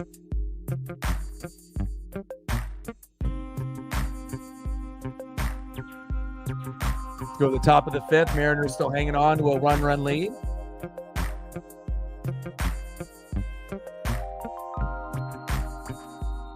Alex Vesia into the game now, so we don't got to worry about Walker Buehler anymore, and hopefully we can do a little bit of damage here on Vesia. He's a lefty, though, so we'll see how it goes. Next up in the box, Luke Raley. Let's go, Luke. Let's go, Rails. Nuke Raley. Luke Nukem. Let's go.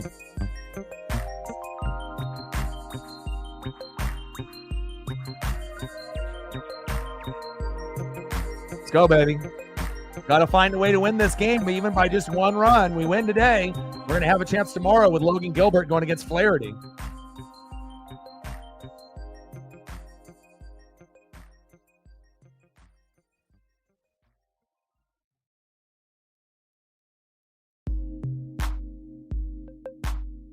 .234 average, 15 homers, 39 ribbies.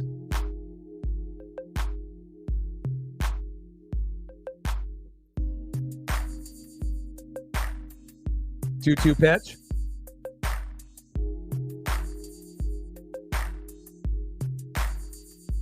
hits the net and in foul territory. Count remains 2-2 to Luke.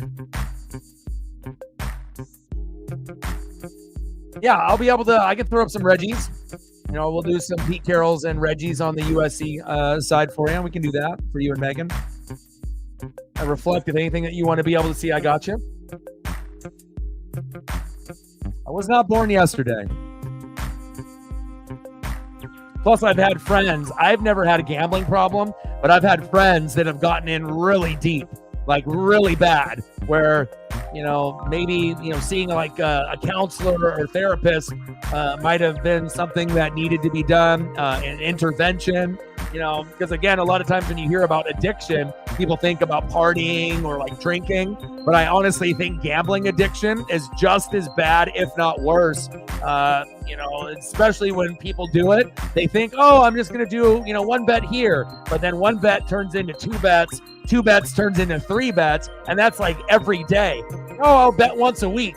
Then it turns into 2 times a week, then 3 times a week, then every day, and then multiple bets a day. And then all of a sudden, you know, you lose your house, you lose your car, you fuck your mortgage, you get fired, you owe people money, you know, bad shit. So popped up to Kiermaier, one away.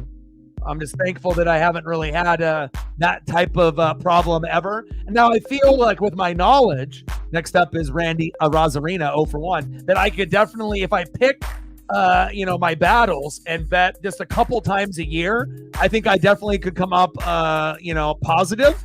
You know, especially like if I was going to bet on one single bet for the year, I would be betting on National Tight End Day. So you end up picking 4 or 5 tight ends. It doesn't have to be all the top guys like Andrews and Kelsey and Kittle. You're going to have to throw in like a few other guys in there like Evan Ingram, Laporta, you know, and if you can end up picking, you know, 5 or 6 guys and they all score, then you can end up having a pretty good payday. Wow, look at that defensive play. Throw to first. Wow. Got him. Unbelievable play. Oh my God, Tommy Edman, give him a gold glove. Wow, that was incredible.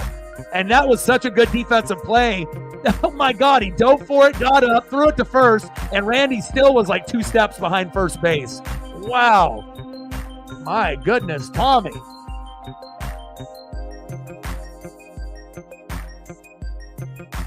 But, you know, like you have to pick, you know, those type of things where, you know, you're going to have a very good chance to win, you know, based on if you look at the stats and the analytics. And if you also notice, most tight ends do score on National Tight End Day. Like there's a very small amount that don't because, you know, it's one of those like promoted things where the coaches know it's National Tight End Day, right? The quarterback knows. And so it's not like they're trying to win the bettors money, but it just so happens when you celebrate a day like that and they get a few more targets, instead of getting 8, maybe they get 10, maybe a guy that normally gets 4 gets 7, and that could be the extra target that gets you that bet to win. So unless you're ending, you know, betting against a team like the White Sox when they had like that 20-game losing streak, that's another way to be able to, you know, come out on that side a winner. But the problem is, you know, it's such an addiction that once you start winning, then you feel like you're going to win every time, right? And then you start losing, trying to make up ground, and then you never get, you know, back to being in the green.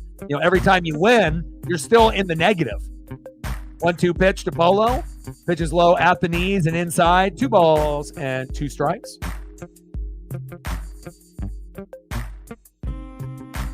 Lauren in the building. What's good? 4 more likes to get to 30. Let's get there. We're having a good day today besides that fluke home run that they decided to give Mad Max Muncy. But I guess it is what it is.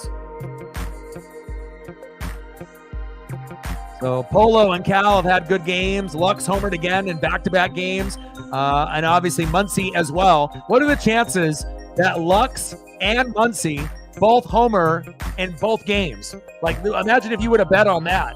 You know, like if you would have bet, okay, they got home runs yesterday, and instead of betting on Ohtani or Freeman or Mookie or Teoscar on his bobblehead night, you're like, you know what? I'm going to have ESP, and they're the same 2 guys, you know, the role players, are going to homer again against the Mariners. I imagine that bet, if it was created and you ended up hitting on that, you would have won a lot.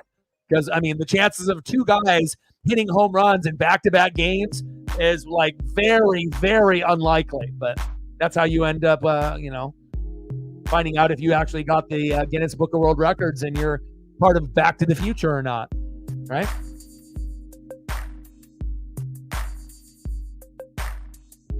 Yes, sir. Let's go.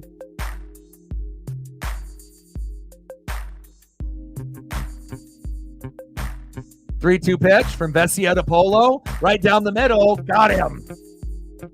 All right, let's go to the bottom of the fifth. Mariners still hanging on to a one-run lead because of Cal and Polo swinging the bats efficiently here today. I don't want to lose this game. We'll have to see what the bullpen looks like, once our starting pitcher, Bryce Miller, goes out. And our bullpen has been stinky bad as of late, so I'm definitely concerned. The longer that we can go with Bryce, 6-7 innings, the better chances that we are going to have. Because we obviously want to have an opportunity to have the lead late to close it out with Andres Munoz, not somebody else. Feel me?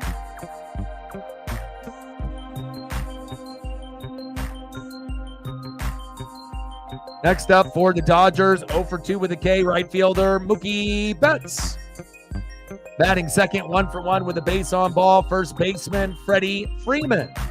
And batting third, 0 for 2 and a K on his bobblehead night, left fielder Teoscar Hernandez. Like, sub, donate, comment, share, help your boy out.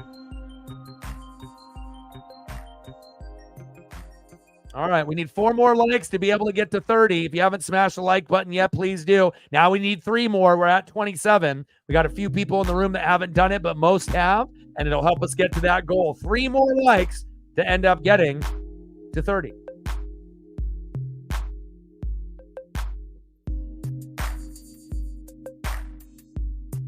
Let's go, baby.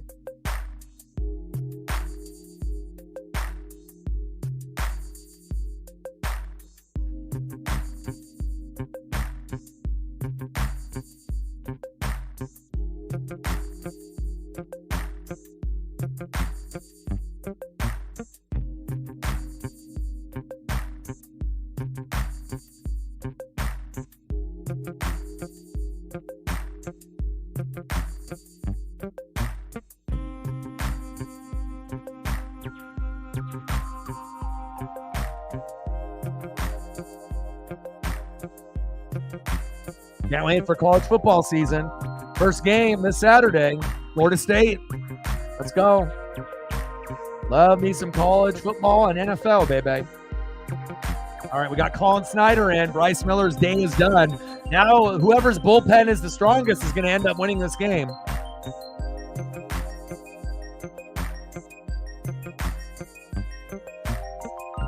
We're at a hundo. Let's get to 2. First pitch for Colin Snyder outside, called a strike on Mookie Betts. They haven't really been calling the strike zone very fairly for Mookie. We'll see if he can battle that from the ump here tonight. Big swing and a miss, behind in the count 0-2 to Mookie Betts. Nice pitch by Colin Snyder to bait him there.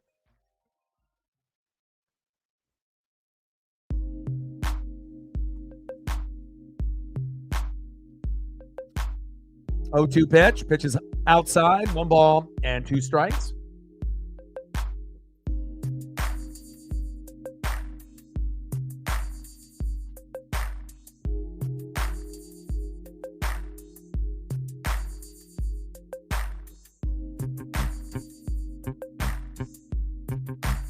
Pitch is low and outside. 2 balls and 2 strikes.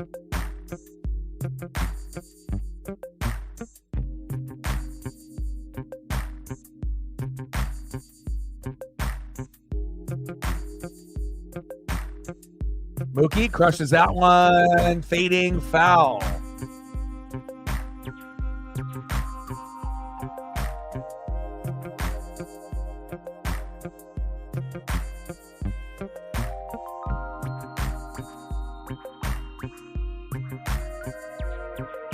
Two-two pitch from Snyder to Mookie. Mookie's battling.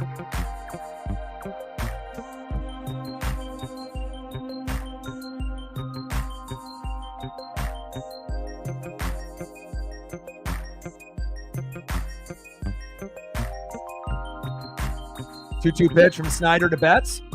Tried to jam him inside, popped up, stays in play. No, it doesn't. There's that guy in the front row right behind the dugout, gets a nice souvenir. Getting a Mookie Betts foul ball. That'd be a good day.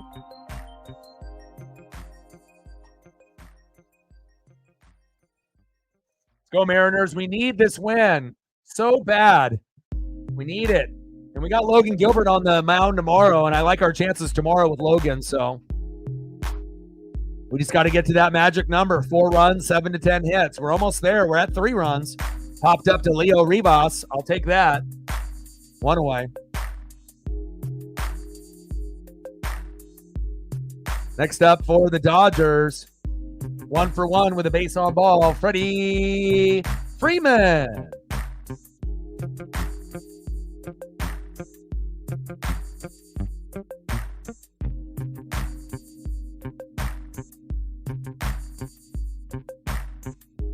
First pitch to Freddie right down the middle, and Snyder looks like he's got good control. You can always tell in the first couple pitches, is it going to be a good outing for this particular bullpen guy, or is it going to be bad? Like a lot of times, like when we see Sauce come in, a lot of his pitches are wide left, about a foot or 2 foot off the plate. And when he ends up having the first 2 or 3 pitches that off the plate, it's going to be a bad outing, and he probably won't be able to get the side retired or even maybe an out. So far, Snyder has been floating into the strike zone, kind of mixing his pitches up. And with a cutter and the 4-seam and the sweeper, I like what I'm seeing so far, and hopefully we can get out of this inning. And the Astros fucking finally lost. We never can find an opportunity when we lose. They always win. It'd be nice if we can win and they can lose so we can make up the ground, There we go, Snyder. 2 away. A very unconventional see ya later by Freddie Freeman, but we'll take it. Next up, left fielder 0 for 2 with a K on his bobblehead night, Teoscar Hernandez. And we've done streams where it was Shohei Ohtani's bobblehead night. And normally when they have a bobblehead night, they typically go yard or have something big happen. But every once in a while, you'll have a bobblehead night and the person will go 0-4 or 0-5. So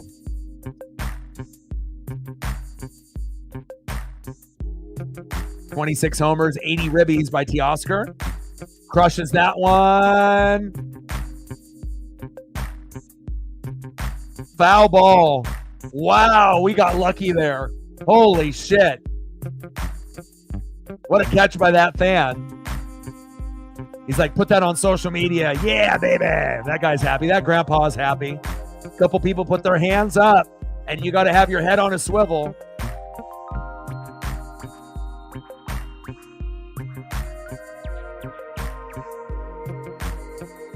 Foul, but barely, huh?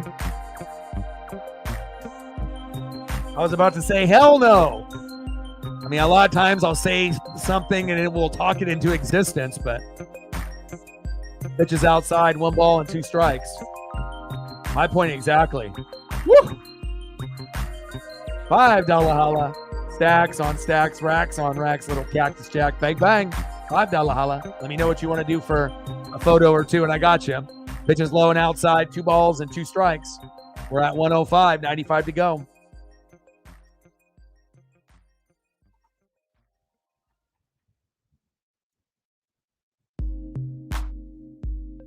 Two-two pitch. Teoscar crushes that one foul. Count remains 2-2.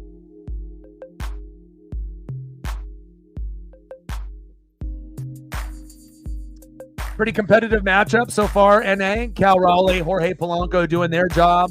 Dodgers, with a couple home runs. Just like yesterday, same individuals, Gavin Lux and Max Muncy. And at least we're at 3 right now. There we go, Colin Snyder. Nice job. Nice job. Anytime you can end up going through a good chunk of the order where you fear, what could happen, and you find a way to get out of it. End of the 5th inning, 3-2 Mariners. Let's go to the top of the 6 and see if we can get a little bit more for run support. We're still going to need 1 or 2 more runs because you just feel that in any given moment, they can put up 1 to 4 runs in any given inning. So, again, even though we have a 1-run lead, I mean, we might as well just be tied or down by 1. We need more than this. All right, baby, let's go. Keep grinding. Next up for the Mariners, 0 for 2, right fielder Mitch Haniger. Batting second in the 8-hole, third baseman Hollywood Josh Rojas. And batting third, shortstop in the 9-hole, Leo Rivas. And it looks like the Dodgers are making another pitching change. So they are really trying to win this game. You know, they're not fucking around. They're trying to get a sweep on us. And they're trying to be able to match up every batter, every inning, even if that means they have to go through 5 or 6 pitchers. They're not going to give away any game to us in LA. So, and again, we need these wins, especially we dug ourselves a hole, you know, being 4 or 5 games back in the division to the Astros. So it's definitely competitive. And I thought we had a really good, batting order, on paper going into the game yesterday, and we put up a 0. I knew Stone and Wu were going to be good, but I didn't know they were going to be that good. And then we ended up giving up 1 home run to Wu with Lux. Then we ended up having Jimmy Garcia come in. He gave up a 2-run blast to Muncy, and then it was over. And you knew it was over. But today we got going early, and that's a big part of the Seattle Mariner baseball. If we can get runs within the first 4 innings, we're going to have a chance. Again, but once it goes into the bullpen, everything that we worked hard for might disappear in a matter of 5 minutes or less. And we've seen that happen a lot where the starting pitcher did awesome, and then all of a sudden our bullpen guy comes in there and a couple of them suck ass, and then that lead that we had disintegrated. Just like Thanos and fucking, the Avengers. All of a sudden it's there and then it disappears. Like David Blaine. Now you see me, now you don't. Top of the 6, 3-2 Seattle, but I still like our chances of winning this game today, and Logan Gilbert on the mound tomorrow. I like our chances for tomorrow. Now, is it possible that the Dodgers sweep us? Absolutely, right? But we want to be able to be optimistic and think, okay, if we can get to 4 runs, 7 to 10 hits, that might not be able to get a win against the Dodgers, but against almost every other team, it will be a win for Seattle. As long as the bullpen doesn't fuck up. And that has been a reoccurring theme, though, as of late. The bullpen was much better, and we have a bottom 5 bullpen right now. Since the All-Star break, our bullpen has given up about an ERA of about 5, and that is, I think, 25th out of 30 teams as of going into today's matchup. Not good. But all the other teams that are below us, 26, 27, 28, 29, 30, are almost all playoff teams, believe it or not. So you can have really good pitching staff, but even the elite teams have sometimes a shitty bullpen. Can't be good everywhere. Big swing and a miss for Haniger. Count is full. 3-2 count. Let's go, Hanny. Like, sub, donate, comment, share. Help your boy out, baby. And Astros and Red Sox fucking had a battle. Duran. Haniger. Into right field. Lined out to center. Kiermaier, 1 away. Next up for the Mariners, third baseman, Hollywood Josh Rojas.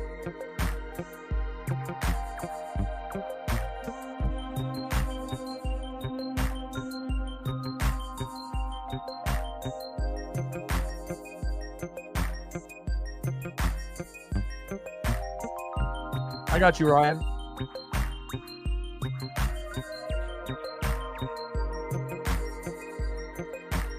I got to send it to Matt, and then I'll pull it from there. Rojas popped up. Shortstop is there. 2 away.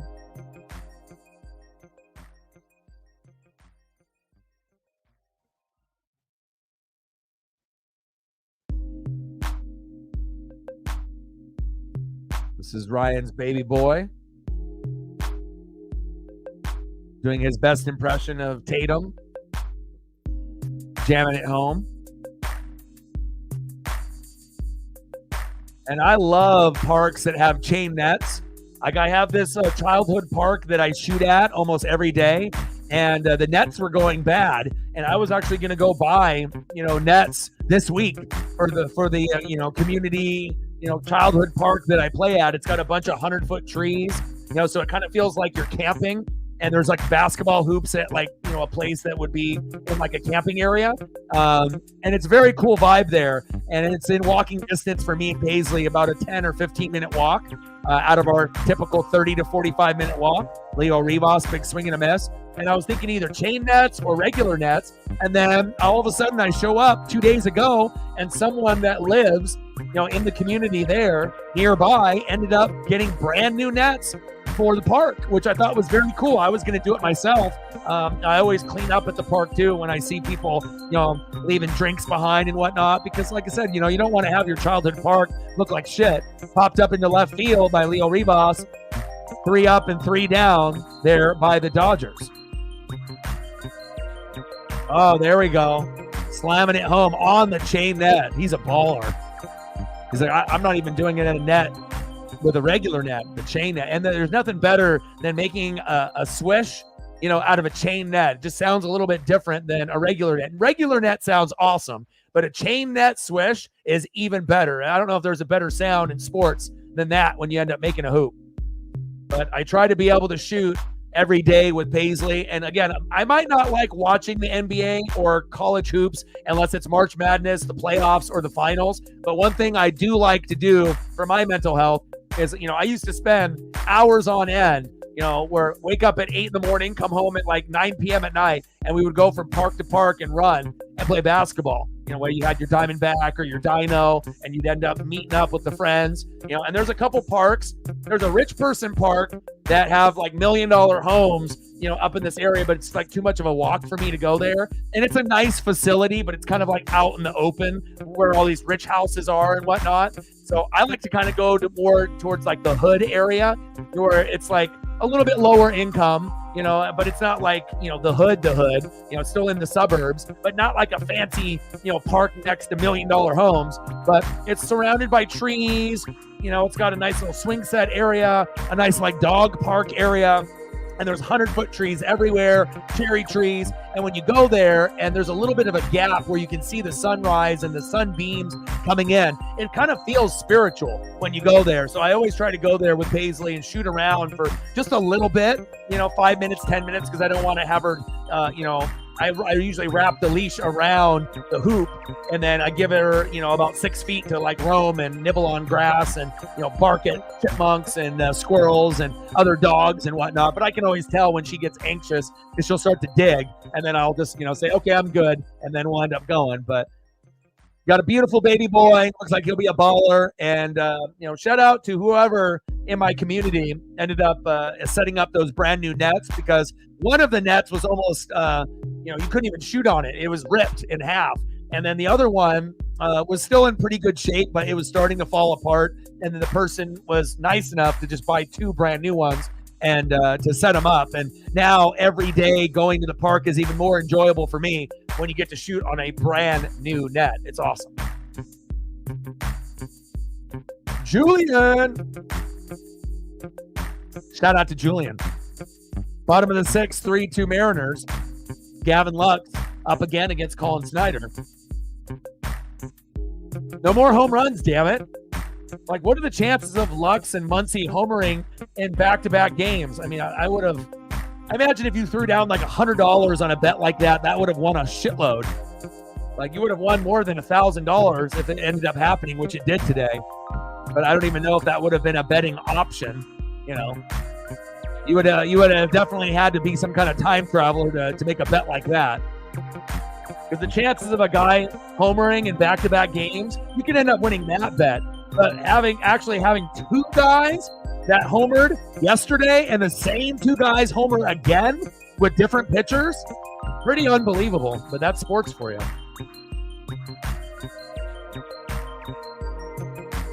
Yeah, so you can send some to Ollie as well.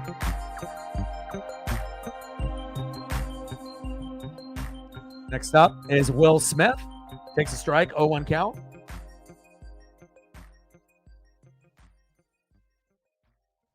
Oh for 2 with a ground out and a line out. 245 average, 16 homers, and 62 ribbies. for Will Smith. Uh-oh, Salcedo's warming up? No! Golly. You got yourself your own little Julian Edelman, huh? I see you. Big swing and a miss for Will Smith. Those are cute. I like those photos. I will heart that one, and I'll heart this one. Look at Ollie, little cutie patootie he is too, huh? Pitch is outside, 2 balls and 2 strikes.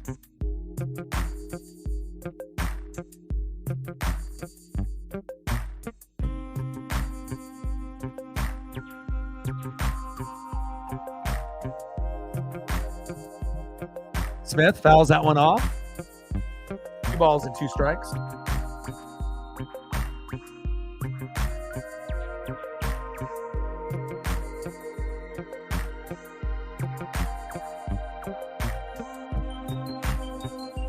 No Jimmy Garcia tonight, huh? Well, he hasn't really been helping us out lately anyways. Slow roller to first, 2 away. Will Smith grounded out to first there for the second out.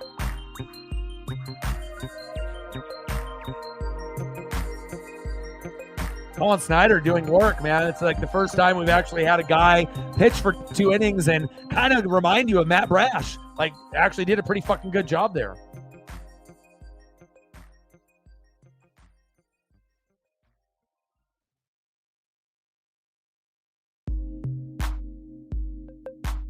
Jules with the dunking ability. Ollie showing off his smirk. So fresh and so clean. Happy boy. He's lucky to have you. I know how much you love him and love spending time. You know, and sometimes it's like you can have a bad day and all of a sudden you have a chance to go over there and spend a few hours with him. Doesn't matter what you do, but just, you know, anything you do, coloring, watching cartoons, talking, whatever, playing around with toys, whatever it may be, you know, going to the store, you know, you're going to have a good time and it puts your mental health in perspective. So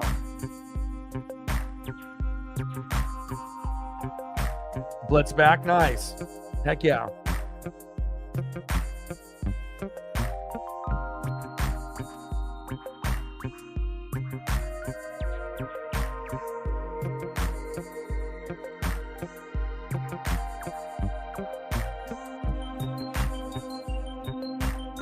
Yeah, I can't do video. I can't do video on the stream. It doesn't allow for the size of the video, unfortunately. Oh, look at him dunk. You got him started early, bro. Hell yeah. You got a little mini hoop. That's how you do it, man. That's how they become athletes, too. You start them off super, super young. You know, like for me, you know, I was like 3 years old, you know, and I, you know, little bat and, you know, had the wiffle ball bat and, you know, soccer ball, basketball, baseball, like anything sport related, you know, like I was all over that. Awesome, dude.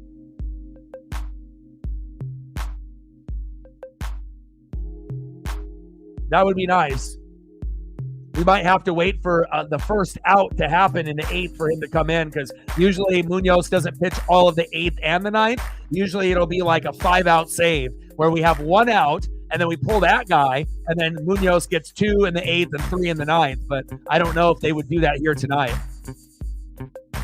Now we got Sauce, and Sauce is usually only good when he needs 1 out, and that's what we're putting him in here for. But even with him only needing 1, he has struggled just as much as Mitch Garver. Those are probably the 2 worst players on the team right now, just based off consistency.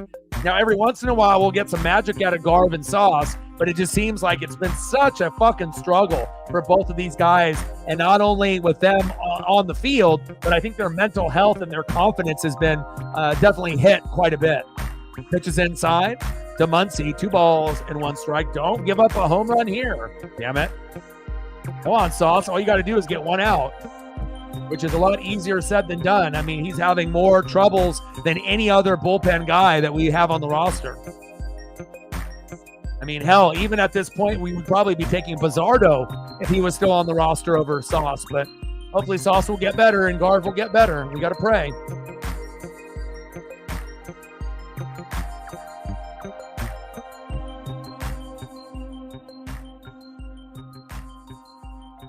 We're still 4 likes away from getting to the goal. If you haven't smashed the like button yet, 3 likes away. If you're in the room and you're enjoying the broadcast and you haven't smashed the like button yet, please do. We need to get to that 30 number. We're 3 away. Some of y'all got backup accounts. Help your boy out.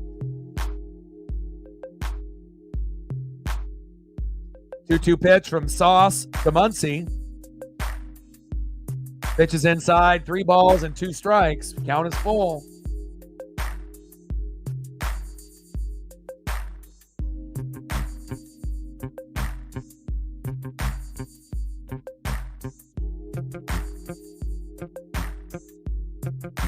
Little slow roller. Throw to first. Sauce does his job. Luke Rayleigh. There we go. Nice job, Sauce. We haven't said that in a fucking long time. And I know he probably feels good. You know, like a lot of times he ends up getting pulled in limited action and he gives up 1 run, 2 runs, 3 runs, 4 runs, 5 runs. So to be able to actually get out, even though it was only 1 out, that's a huge thing for Sauce right now in his mindset and his confidence. You know, and obviously as you saw him walk off the field, he can't even enjoy it because he's gotten roughed up so often that even when he does something good, he can't even smile about it anymore because he's probably thinking of all the bad shit that's happened in the previous 9 attempts that he's had to try to be able to, you know, get the team in a good position moving forward. So, all right, let's see who's up here next for the Mariners. Like, sub, donate, comment, share. We're at 105, 95 to go, and we just need 3 more to get to 30, and then hopefully we can get to 35 or 40 before the stream ends.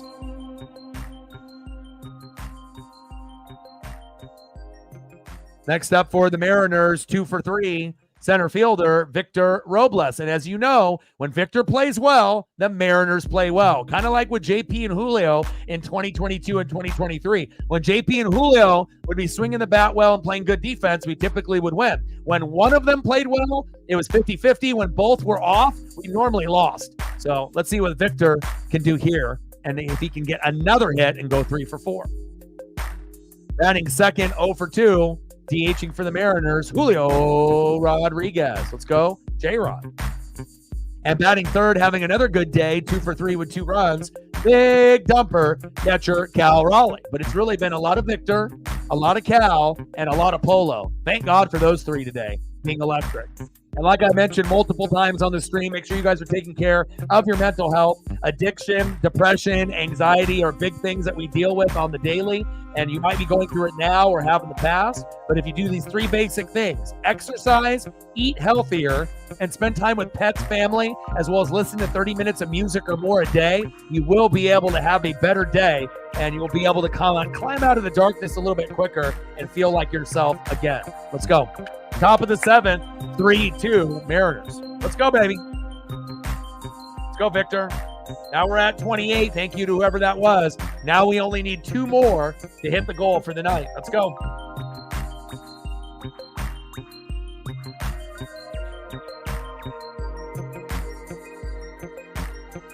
We need some more run support. Let's go. We need to get to 4 or 5. And even if we get to 4 or 5, we can't even really feel comfortable. Not against the Dodgers, not against the Yankees, not against the elite teams, because they can score 1 to 5 runs in any inning. I wish the Mariners could do that. Maybe one day we'll be that good, and we'll be like the Dodgers or like the Yankees or the Orioles or the Guardians or the Royals or the Twins or the Braves or the Brewers or the Padres or any fucking team that can hit other than us. We did at the beginning of the broadcast. We did. And it felt good. You know, I always knew that we would do that. You know, he's already shown enough to be able to get the extension. Glad they got it done. And, you know, we've locked up a lot of guys in the offseason for 5, 6, 7 years. And the team on paper looks a hell of a lot better than what it did towards the end of the season. We still need a better goalie than Grew and DeCord, in my opinion. I mean, I like both of those guys, but hopefully there'll be another guy in the future that will take that spot that will be more consistent and better. You know, like kind of like a Jake Ottinger kind of guy, or maybe even someone better, you know, that's out there. Sergei Bobrovsky, if we can get a guy like that, you know, that would be fantastic. But, you know, congratulations to Matty Beniers. Matty Ice, 7-year extension, about $7 million average. Little blooper. He dropped it, and Julio safe at first. Nice error by the Dodgers. We'll take that. That's why you run hard to first every single time. You never know when that bobble or that mishap might happen. Gavin Lux with an error. Fuck yeah. Next up, big dumper, Cal Raleigh. Let's go, Cal. Another pitching change for the Dodgers.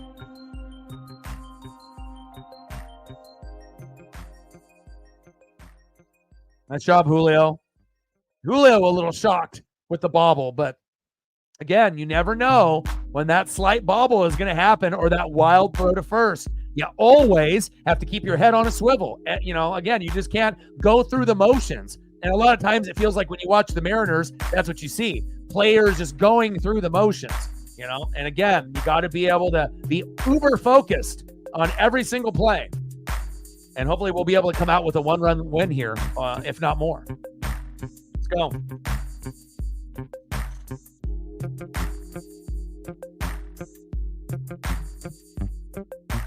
We can throw a little Matty Ice up here. And hopefully one day he'll end up being our best player. I mean, he definitely has the potential. I mean, we drafted him, in that position to be the face of the franchise. Again, it was good in his rookie year. Last year was kind of a down year for him, and I assume this upcoming year will be very, very good.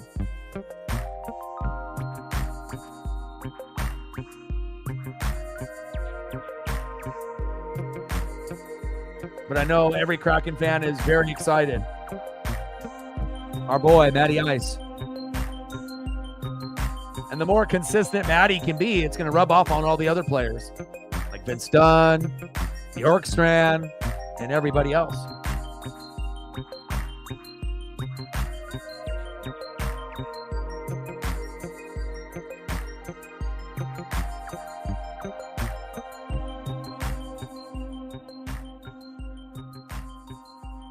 Let's go, baby. Congratulations, Matty B. Matty Ice, baby.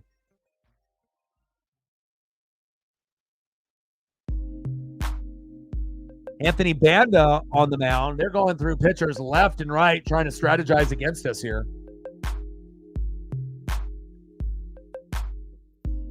Top of the seventh with one out. Runner at first. Big dumper. Batting from the right-hand side. Let's go, baby. Big swing and a miss behind in the count 0-1. Let's go, Cal. And Cal is probably out of all players that are switch hitters, you're probably the most confident in him batting from his weak side than any other switch hitter in baseball. I'm trying to think of any other switch hitter that I have as much confidence in batting from the opposite weak side than Cal Raleigh. There's guys like Polo that can, hit from the left and the right, but I feel that we know Cal's strong side is being a left-handed hitter, but from the right side, there is a drop-off in batting average and home runs, but not as much as some of the other switch hitters in baseball. I feel like he's pretty close from the right-hand side to the left. Definitely a little bit better from the left, but he's streaky from that right-hand side. And it feels like once he hits one home run from that right-hand side, another one is coming, pretty soon. Like he finds a way. And obviously it just depends on if it's a left-handed pitcher, he'll bat right. Right-handed pitcher, he'll bat left. But we'll see what he has any magic here for the Mariners. He is the best clutch hitter in the seventh inning and beyond. He's had a great game up to this point. Right?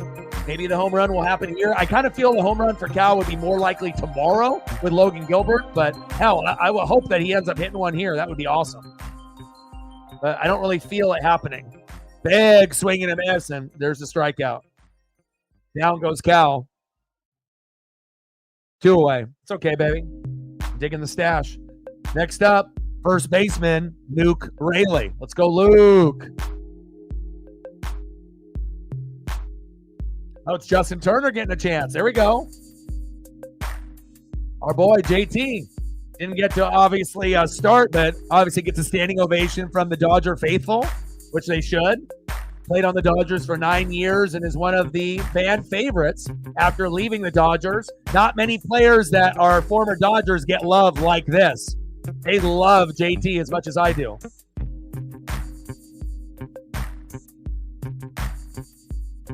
Oh, yeah, Shane Wright, too. I agree. It all depends on the line and, the new coaching staff with the new coach. And obviously the play in net has to be a hell of a lot better. But as far as centers, forwards and defensemen, it looks kind of sexy on paper. Like, again, we're still going to be underdogs against Dallas, Vegas, and Colorado, but I think we'll match up better, and hopefully we'll make the playoffs this year. It would be awesome. Yeah. We've been actually giving a lot of long-term deals in this offseason, getting our core locked, up with the contracts long-term, which is awesome. Pitch is high and outside. 2 balls and no strikes to Justin Turner.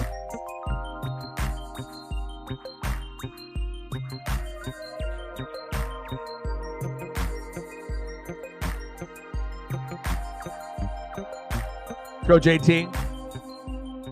Yeah. But also remember, Captain Oreo, he was there for 9 years. We're going to have Justin Turner for like a year or two.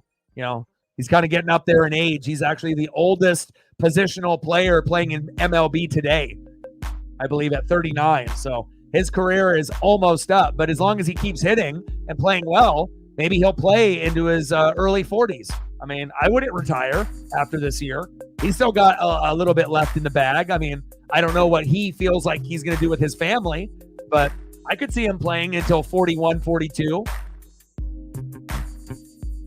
Wow, on the edge. Should have been a ball, but called strike. Count is full. 3 balls and 2 strikes.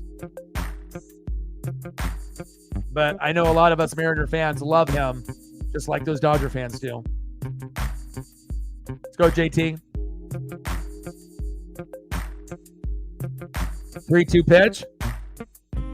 The Turner popped up, and that is caught. Out number 3. All right, 7th inning stretch. Let's go to the bottom of the 7th. Mariners got a 1-run lead, 3-2.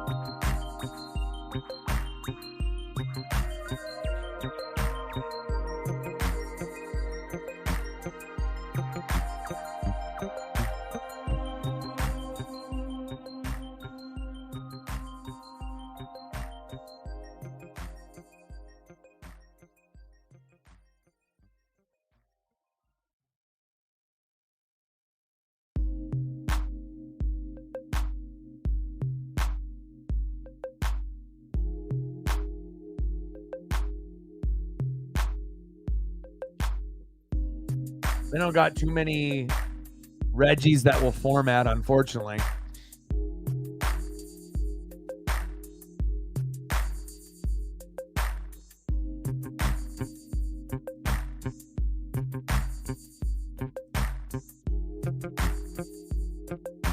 There's a few.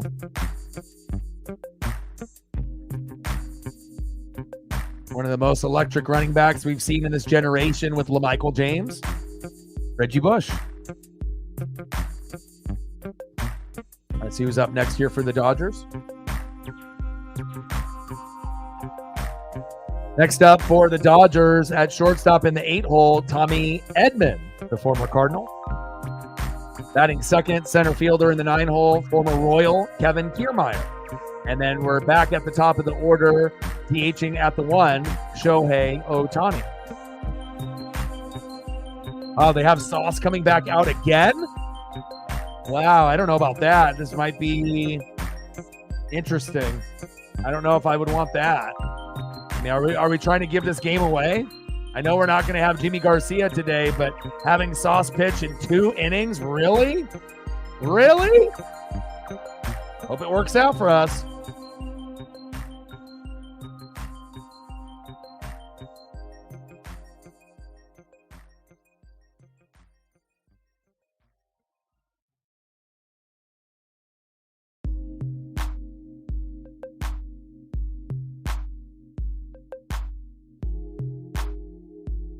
Yeah, a lot of the dive in the end zone photos won't convert for whatever reason. Yeah, see, I'm telling you, man, you go so specific. Like, I need to see the play where he's diving over the top against Texas. You make it uber specific, you're you know. But I got a nice HD 4K one of Reggie in the Rose Bowl.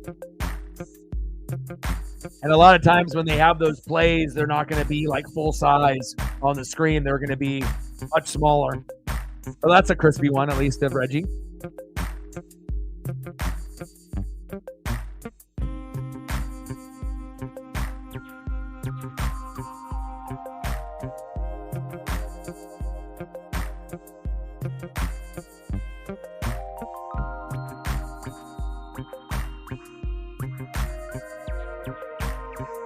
Then you end up, asking for something specific, and instead of getting a swaggier photo like this, full screen HD 4K, then you get a photo like this, where it's, distorted, smaller. You get the idea, but I mean, it's not as crispy or swaggy, but you get the idea.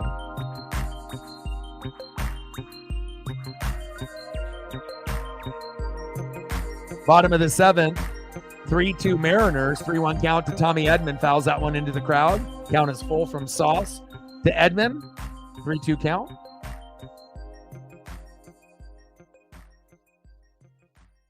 Come on, Mariners. We need to add a little bit on. We need some more run support, more insurance. 3-2 pitch. Edman all the way back into right field. The Haniger, terrible. Why is Sauce even in there? Like, is this where we're at, that we have to be playing like our worst bullpen guy at this point, and we have to have him pitch in 2 innings? Really? Hell, give me Matt Brash left-handed rather than this. This is terrible. Next up for the Dodgers, one of my favorites, Kike Hernandez.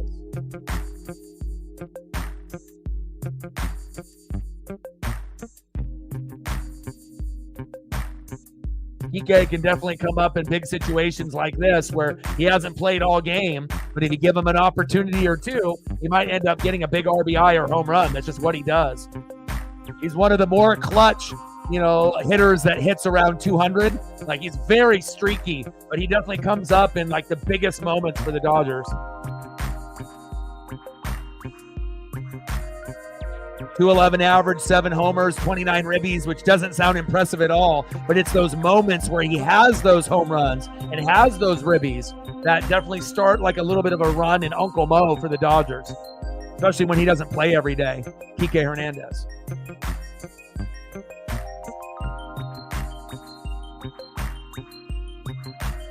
Oh, 1 pitch to Kike. Hernandez pops up. Stay in there. There we go. Victor Robles cuts in front of Randy Arozarena, 1 away. Thank God.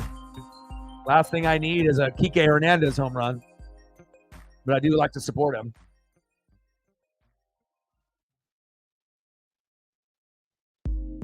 Next up for the Dodgers, with 1 away, Shohei Ohtani. Come on, Sauce. Don't make me jump out this window.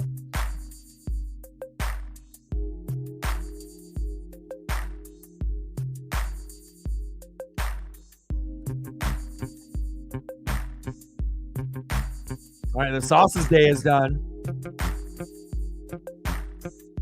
Wow, Munoz coming in the 7th? So Munoz is going to pitch the 7th, 8th, and the 9th. Why not? That would probably give us the best chance to win. But I know he's not going to stay that whole time. He'll probably pitch the 7th and maybe the 8th. Or if Scott Service is dumb, he'll just have him pitch the 7th inning and then have someone else come in the 8th and the 9th, and then we lose. So we'll see how it goes. But we've never seen Munoz pitch the 7th, 8th, and 9th. Trying to get us a what? 8 out save. We've seen him get a couple of 5 out saves in the 8th and the 9th, but we've never seen him get an 8 out save in the 7th, 8th, and 9th. But I guess we'll see where it goes. But they have Munoz coming in. This is weird. I don't think we've seen Munoz come in the 7th all year.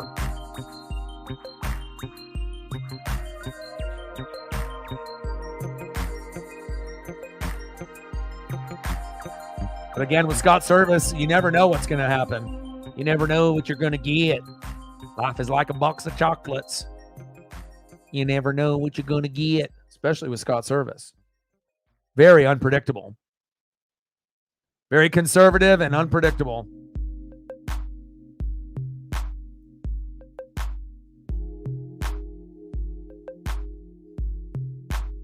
That's my guy.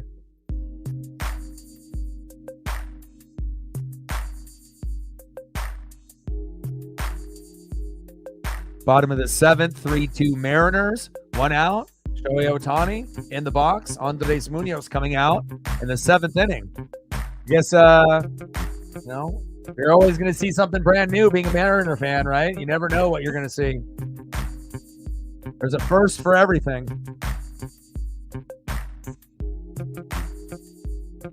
But we're going to do 4 photos for Munoz, and hopefully that'll be the trick for us. We need all the help that we can get. 1.35 ERA, is that good? 57 strikeouts, 20 walks. Let's go. 47 appearances. We need an 8-out save by Munoz. Let's go. Mariner Moose is digging it.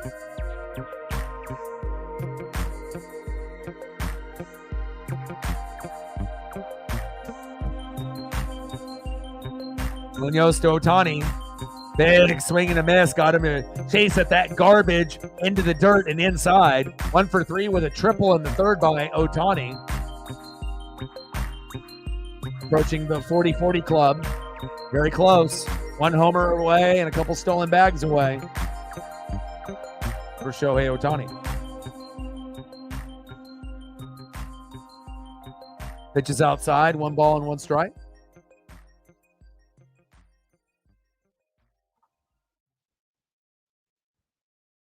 Come on, Mariners. We win today. We're going to have a chance tomorrow. Like, legitimately. Logan Gilbert on the mound. 2 more likes to get to 30. If you haven't smashed the like button yet, please do. There we go.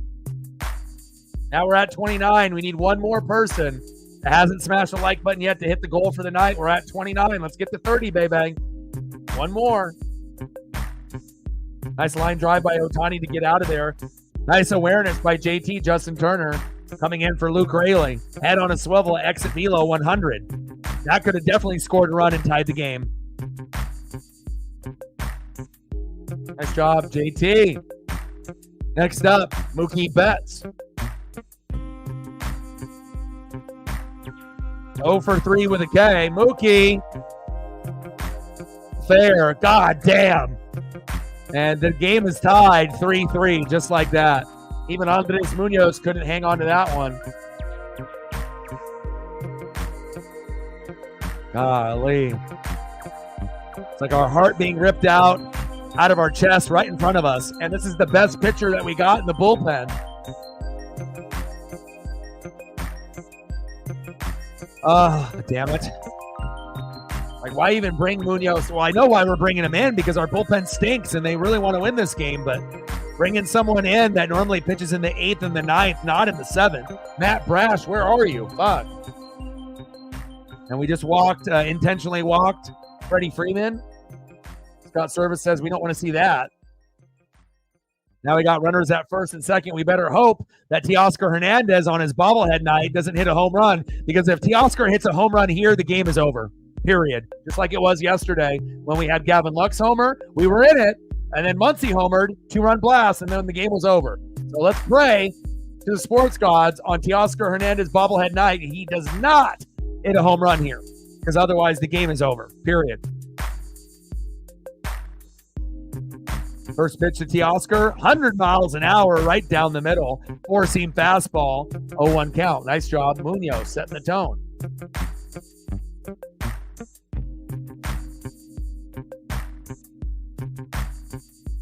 Come on, baby. 0-1 pitch. Ace knock. Mookie coming home. Throw home. Got him. Yes. Boom. Boom. Boom. What a throw by Mitch Haniger to get us out of the inning. They definitely would have scored 1 to 3 more runs that inning if he was safe on that, obviously, attempt by Mookie Betts. Haniger looking like Bo Jackson from right field, right to Cal Raleigh. Got him, baby!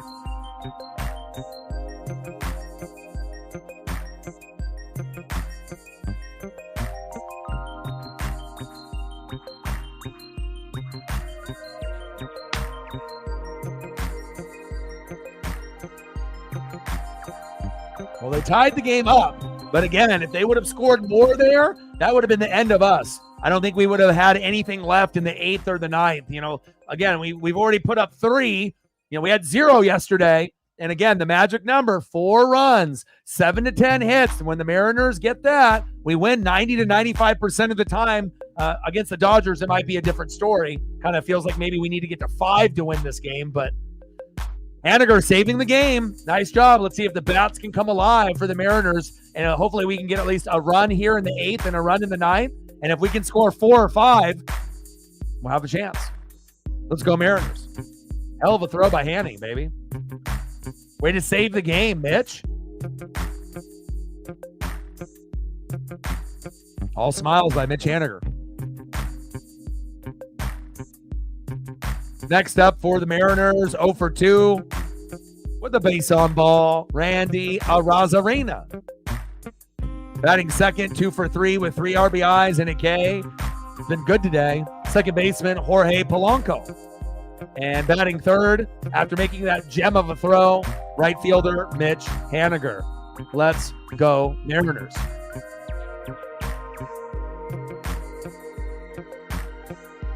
Go, baby.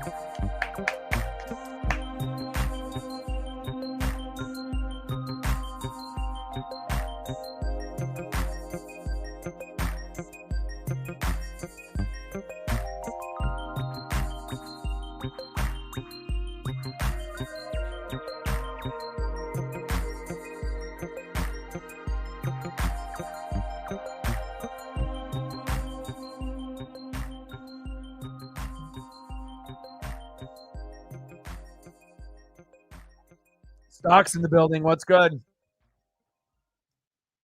I like your team this year. I feel like you guys are the sleeper team of Major League Baseball. And I'll tell you what, out of all the teams in the National League, nobody wants to face the Padres when they're healthy and hot with their pitching staff as well as the hitters that they have. I think that the Padres match up well with the Phillies, the Dodgers, the Brewers, the Braves, and especially the Phillies and Dodgers. Everyone thinks that those two are the best teams, but if it come playoff time, any of those teams match up against the Padres, they might match up the best out of any team to knock off, the quote-unquote top dog. Good luck this year. I love me some Luis Arraez. Got a lot of quality players there. Even after losing Soto, you guys are still doing it. Top of the 8th, 3-3 Mariners and Dodgers. Joe Kelly in the game. 0-2 count to Randy Arozarena. Come on, Randy.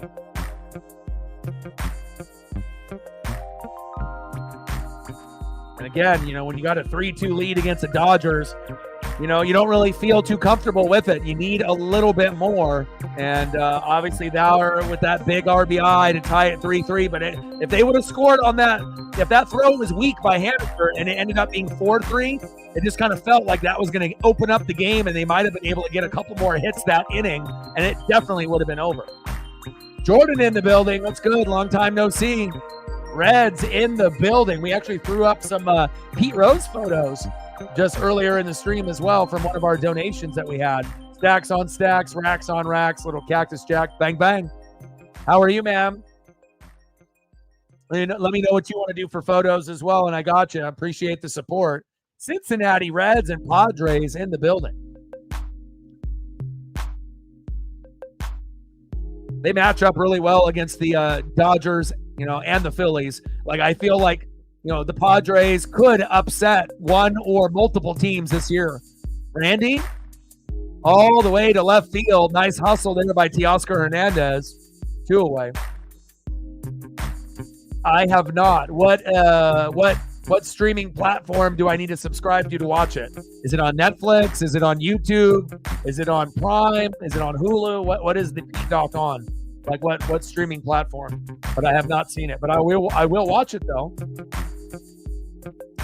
Next up for the Mariners, second baseman Jorge Polanco, who's actually had a fantastic game here today. First pitch to Polo outside. 1 ball and no strikes. 2 for 3 with a double single and 3 RBIs today. A great day for Jorge Polanco. Back on the regular schedule. Nice. It's on Max. I have to look to see if I have Max or not. I think I did have it, but I don't know if I subscribe to it anymore. So So I don't think I have it anymore, but I'll check. Top of the 8th, 3-3 Mariners and Dodgers after us losing 3-0 yesterday. Hopefully we can find a way to win this game 4-3 or 5-4 because we got Logan Gilbert on the mound tomorrow. We lose this, we potentially could get swept. And the way that we've been playing lately, if we want to try to catch up to the Astros and win the AL West or even get a wild card and compete with teams like Boston, we have to find a way to win this game here today. 3-0 pitch, pitches outside, and Polo with the walk. We'll take it. There we go. Go ahead, run it first. Next up, the hero of the day so far, right fielder, Mitch Haniger. Perfect throw, perfect catch by Cal, perfect tag, end of the inning. They did tie the game up, but I guarantee the game would have been over if that inning would have extended. Kind of felt like they were bound to get another one or two more clutch hits, and it is possible that after that run would have scored 4-3, maybe the next batter would have ended it. But I know this Dodger team and how they roll, and they feed off that momentum, and one usually leads to 2 or 3 more often than not. Kelly in there in the zone for a strike on Haniger, 0-1 count.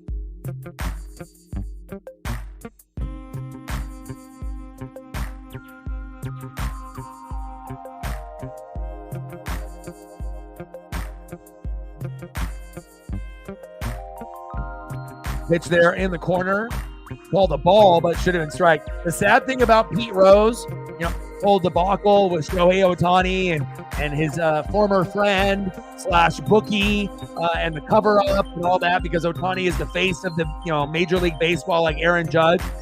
Pete Rose getting punished unfairly. Obviously, he was a manager, betting on his own team, this and that. Long time ago, Charlie Hustle, guys doing steroids, Balco, all these different things. Not necessarily steroids and Balco with Pete Rose, but all of these things.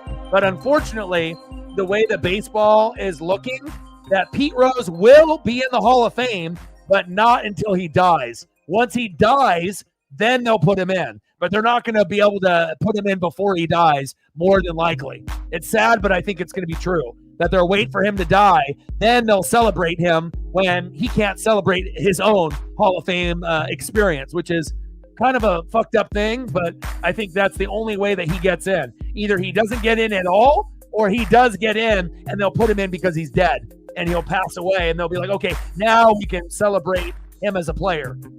Kind of a fucked up thing, but I feel that that's what's going to happen. So I would love to say, you know what? They're going to forgive him. Shohei Ohtani, they're going to sweep it under the rug. Betting and gambling is legal now, but it's the fact that he was a manager betting against his own team, either for or against, and I feel that's the main thing. If he was betting on games, it's one thing as a player, so then when you're a player and then you become the team's manager, and then you're either betting for or against, that's the last straw. That was too much for people to be able to say, you know what? And then obviously they've let guys, not get in, right? Barry Bonds, Mark McGwire, Roger Clemens, Rafael Palmeiro. The Baseball Hall of Fame means something. Other Hall of Fames, they'll have a little leeway, but the Baseball Hall of Fame is kind of sacred, and they're not letting a lot of those guys that cheated in. Now, a lot of the guys that cheated had amazing numbers. Look at Barry Bonds. If he didn't cheat, he still would have made the Hall of Fame as a skinny guy. Like, look at his rookie year. He was so super skinny. Roger Clemens, if he didn't cheat, definitely first ballot Hall of Fame, even like before the cheating happened, right? But sometimes, if you cheat and you get caught, they're not going to let you in, and they shouldn't. Because, like, again, if you're going to celebrate a guy like Ken Griffey Jr., and then you're just going to let a guy like Barry Bonds and Rafael Palmeiro and Sosa and Mark McGwire in, what is that saying about the Hall of Fame? It's tainted. That you're just going to let anybody in, cheating or not. That cheating is okay, right? And we know cheating isn't okay. So they have to keep it pure. And, maybe Pete Rose gets in, Charlie Hustle, but I don't think he'll get in until he dies. That's when they'll let him in. Or they'll just say, fuck it, he'll never get in.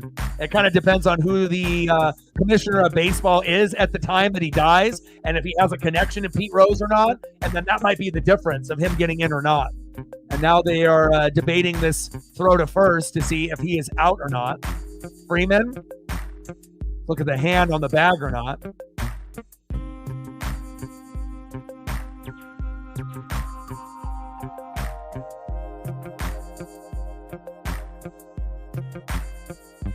I don't know, that those couple camera angles are pretty close. One angle he looks safe, the other angle he looks out. Yeah, Bash Bros.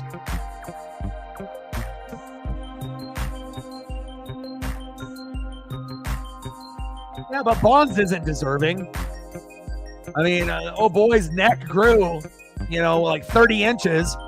And again, you're hitting, 70 home runs. And I mean, it made baseball exciting with McGwire and Sosa and Bonds. But again, if Bonds didn't cheat, the reason that he cheated, is that obviously, being the godson of Willie Mays and having his dad, Bobby Bonds, he not only wanted to be Hall of Fame, but he wanted to be the best baseball player of all time. And that greed ended up making him cheat, and guys like that don't deserve to be in the Hall. I'm sorry.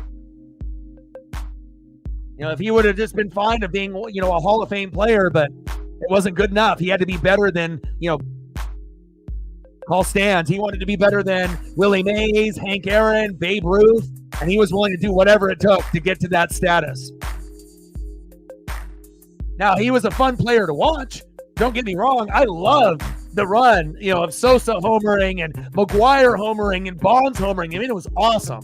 You know what I mean? But again, you don't want to reward guys that cheat. That doesn't set a good example, not for just the kids growing up, but also the other players that have put their blood, sweat, and tears into this game. You don't want to have something that's tainted like the Hall of Fame. Timo, he goes. Got him at second. Fucking A. What a wasted inning. He did. 100% did. Roger Clemens too, because there's like speculation. When did Roger start cheating? Like, we saw Clemens. Jason in the building. What's good? Yeah, he was so out. But we seen Clemens. Red Sox. Blue Jays, Yankees. But there isn't. I mean, there's rumors. On when they think Roger started juicing and whatnot. But I don't know if there's really a definitive answer. We know when Canseco started doing it. We kind of have an idea with McGwire and Bonds, Rafael Palmeiro, Sosa. You can always tell by the arms being covered up and the neck size growing, especially if you look at Bonds' rookie card in like 86, 87. He looks like he weighed 160 to 180 pounds. And then at the end of his career, he was always covering up his arms. And, that weight was like 50 pounds heavier, and he looked like a guy that was like a bodybuilder, So, again, it made excitement for the game at the time, but you definitely don't want to reward guys like that. And it sucks. Having guys that are talented like Bonds and Clemens and like McGwire that should have been able to get more notoriety, Jose Canseco. But, we still have appreciation for those guys and memories. But at the end of the day, I'm glad my hero was Ken Griffey Jr. Because I'll tell you what, if I ended up being a Giant fan and I was a Bonds guy or a Canseco McGwire guy, or if I was a Rafael Palmeiro guy or a Sosa guy on the Cubs or a Roger Clemens guy, I would be fucking crushed meeting my quote-unquote hero, getting his autograph when I'm 7, and then finding out that that guy that I thought was my hero was a fucking cheater. It would have crushed me, dude. So, it is what it is.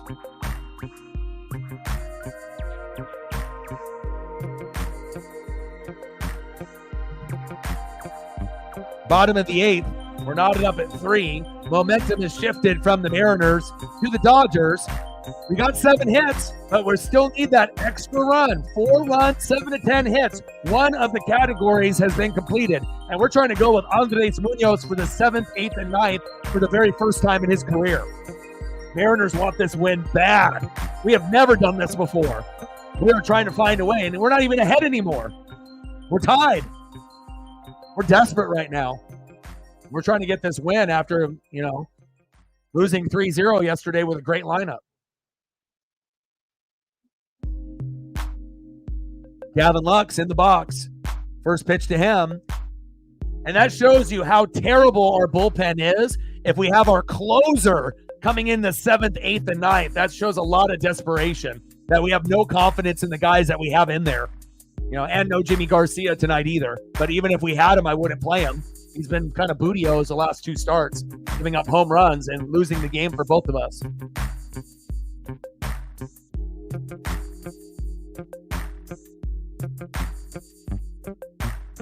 We're at 115, 85 to go. 1-1 pitch. Pitch is low at the knees. 2 balls and 1 strike to Gavin Lux. Come on, Mariners.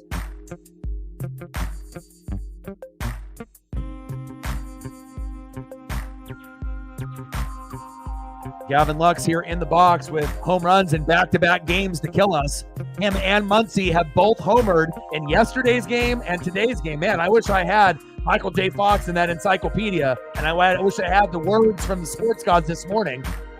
Imagine, be like, you know what? We're going to make a sports bet. You're going to bet $100. The guys that hit the home runs yesterday are going to home run today, and then you're going to end up winning over $1,000 today. That would have been amazing.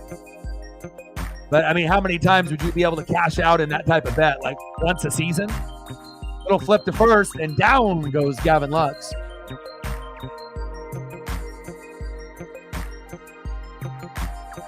Next up for the Dodgers, catcher Will Smith. 0 for 3. Let's make it 0 for 4. Let's go Mariners.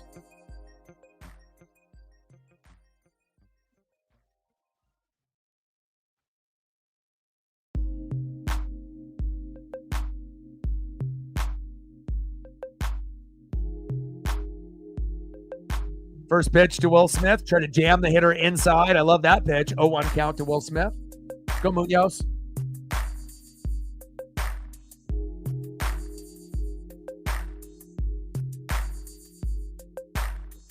Oh, 1 pitch. Try to jam the hitter again. This time high and inside. Behind in the count 0-2. I like it, baby. Let's go. Let's go, baby. Come on, Munoz. We're pitching you in the 7th, 8th, and 9th. Fuck it. 0-2 pitch. Oh, yeah.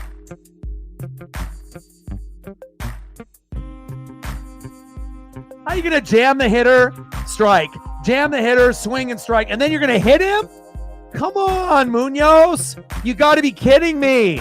Inside, inside, inside, and then you hit him on the arm? Fuck. You got to be kidding me. Munoz, Munoz, Munoz, Munoz, Munoz. Why? Brutal. Next up for the Dodgers with a home run today and yesterday, Mad Max Muncy. He is electric. Golly.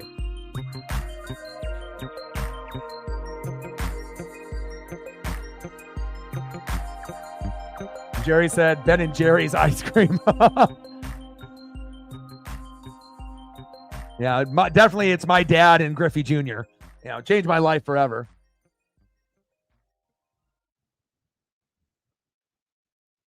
But the proudest thing I am of right now in my life is being Paisley's dad. I think, being a dog father and making sure that she's having the top 1% life out of any dog on planet Earth. I think that's the most rewarding thing for me in my life right now, besides all the hard work that I put on this channel, as well as the amazing people that I've been able to meet and vibe with, like you guys in the room right now. You know, it makes it so fulfilling, with a lot of my peers, feeling that I was going to fail, or I wouldn't be able to do this, or you're crazy for trying to do something like this. But again, you have to first have belief in your own self, and you have to be able to grind, and you have to work really hard for your dreams. If it was easy, everyone would do it. Pitches inside, and a 4-pitch walk to Max Muncy. I don't like this. Next up is Tommy Edman, the former Cardinal. Uh-oh.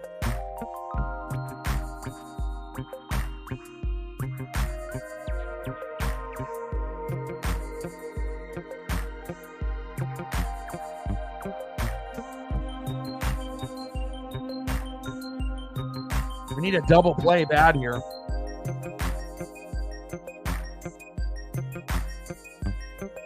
Yeah. Classic episode.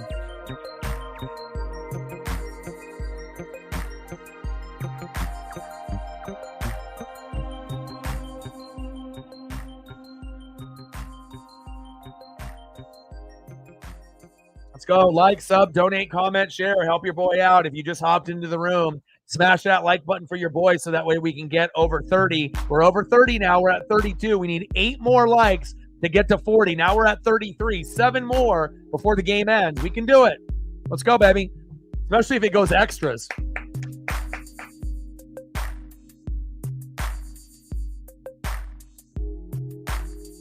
18-year-old tabby. Wow, that's awesome. How cool is that? I know I've seen like the farmer's dog. They had like the promotion where the one dog is like 20, 21. Like I couldn't even imagine a dog or a cat living that long. Obviously, that would be definitely well over, because they say the first year, every year of a dog is normally about 7 or 8 years. But the first year from a baby, to being 1 year old, and they say it's almost doubled. So it's like when you go from a baby to like, being like 1 year old, instead of it being like 7 or 8, it's actually closer to like 10 to 15. And then once it ends up turning 2, it ends up being, probably somewhere, 16 to like 23. And then once the dog turns 3, it's 24 to 30. So for a dog or a cat to live 18, 19, 20 years, that is like definitely well over 100 years old in human years for sure. And some have really good genetics. Some are just incredibly lucky. Some, are fed and exercised and loved really well. And I don't know how long I'm going to get with Paisley Pup. I know I will cry like a baby, and sometimes I cry just thinking about not having her in my life, and having those eyes look back at me. But I know that, I try to give everything I have with her while she's around now. And I try to cherish every single minute of every single day, knowing that, again, for every 1 day for a dog, is like a week. It's like 7 days. So, if you think of it that way, you're going to put a lot more love and attention to your dogs and cats, knowing that every day that you wake up is like a week for them. So, 2-2 pitch. At the kneecaps, baby. Bite them off. Hell yeah. Turn into Dan Campbell. Fuck yeah. Let's go. Bite those fucking kneecaps off. Nice drive by Andres Munoz right at the kneecaps. Dan Campbell is happy right now. He's cheering. It's like, hell yeah, that's my boy. There we go. Nice job, Andres Munoz.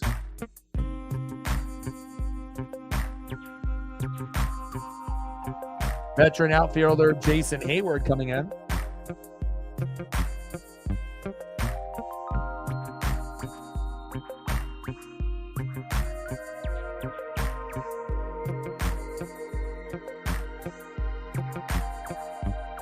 Bottom of the 8th, 3-3 tie, 2 outs. Hayward chops that one foul. Finding the count 0-1. Come on, Mariners. Find a way to get out of this and find a way to win this game 4-3. We can do it. Let's go.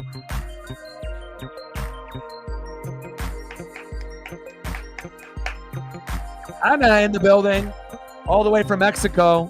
Much love. How are you?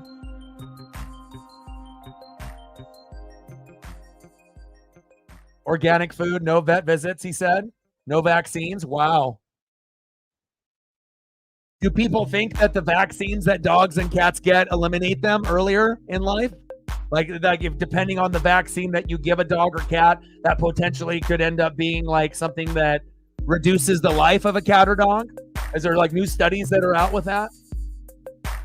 Just curious if you've heard anything. Bottom of the 8th, 3-3 Mariners and Dodgers. Runners at first and second with 2 outs. 1-1 pitch to Jason Hayward. High and outside. 2 balls and 1 strike.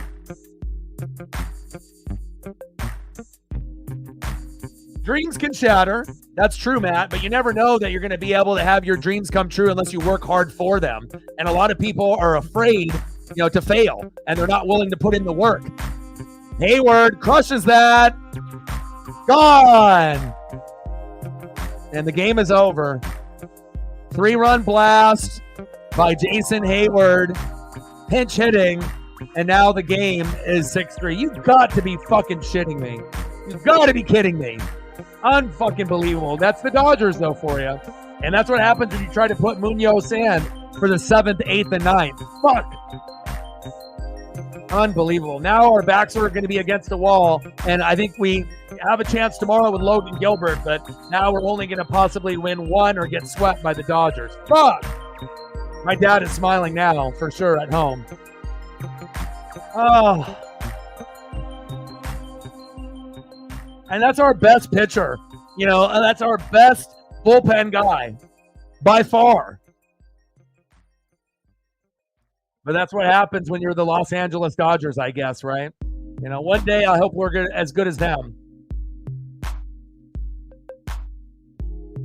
And that's rare for Munoz to give up a big home run like that. Does he do it? Yes. But I would say if you gave Munoz 10 opportunities, he only does that twice. You know, there's going to be 2 times where he gives up the big home run or the big RBI. But the other 7 or 8 times, he gets the job done, either with punch-outs 5 times, 2 times with like pop-ups, and maybe 1 or 2 times with a ground out. And unfortunately, you know, Jason Hayward had his moment. And of course, they had to have 2 guys on. They couldn't give us a chance to make it 4-3, even though we were going to lose anyways. Of course, it had to be a 3-run blast to punch me right in the nutsack to say, hey, Orion, it's over. Thanks a lot, sports gods. Golly. Turning me to Lance Armstrong. I only have 1 nut now. Golly. Really? 6-3? Couldn't be 4-3? Unbelievable. Unbelievable. Another spear to the leg like an Ace Ventura. That's us, you know. That's us. We're Tommy Davidson. We're just, you know, give me one, give me another. We're Jim Carrey. We're just taking it. Rough, dude. Unbelievable.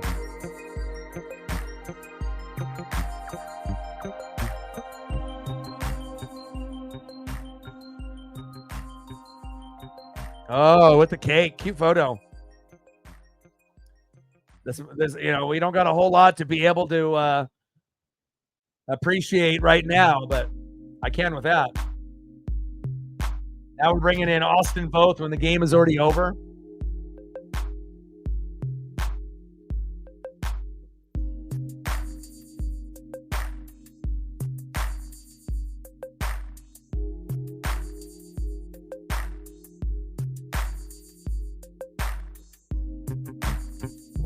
One for 4 with a triple in the third by Shohei Ohtani.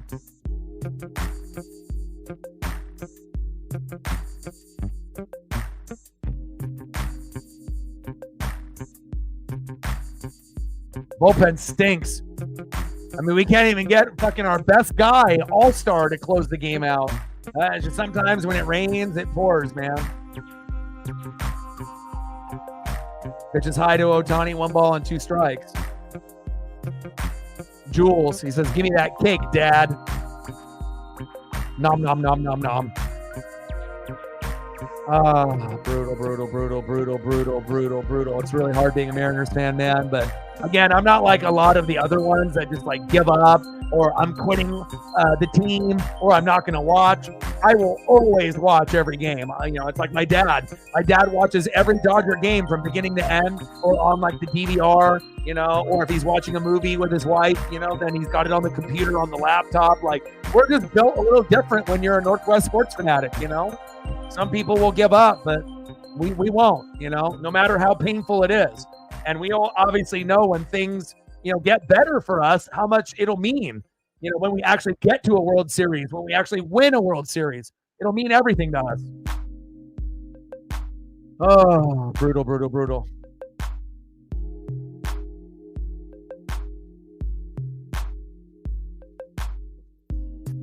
Off the wall, Ohtani.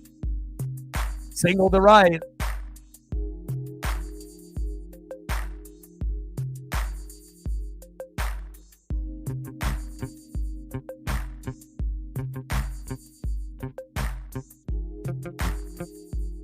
Next up, 1 for 4, Mookie Betts.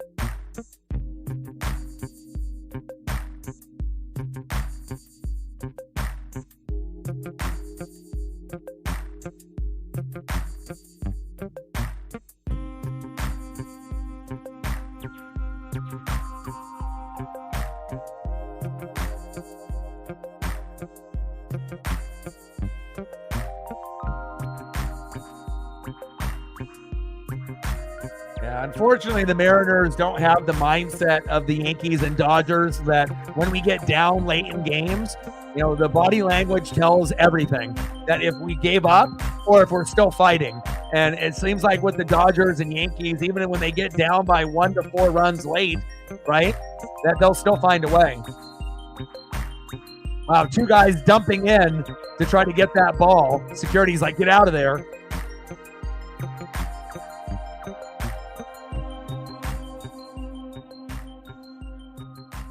Hopefully security doesn't kick those guys out. Like dived into this like mini open area that looked like an open cooler to grab that foul ball. I get it, man. You know, I've had to hustle for my 5 baseballs that I've gotten. I've had to hustle and battle for what? 4 out of the 5. Twisted my ankle for 2. Got physically abused for 2. And then maybe 1 where I didn't have anyone that I really had to have any issues with. The Julio one, it was just me. But for every other ball, you know, there's been issues. So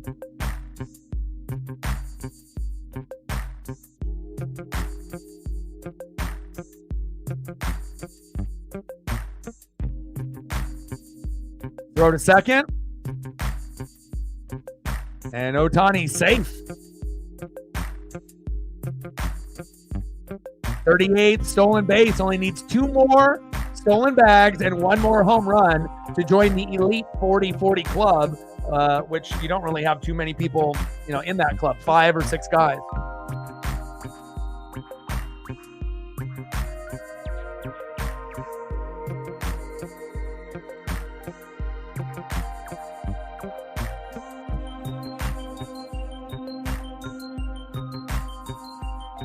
Next up is Mookie Betts. 367 average, 3 homers, and 35 ribbies with runners in scoring position.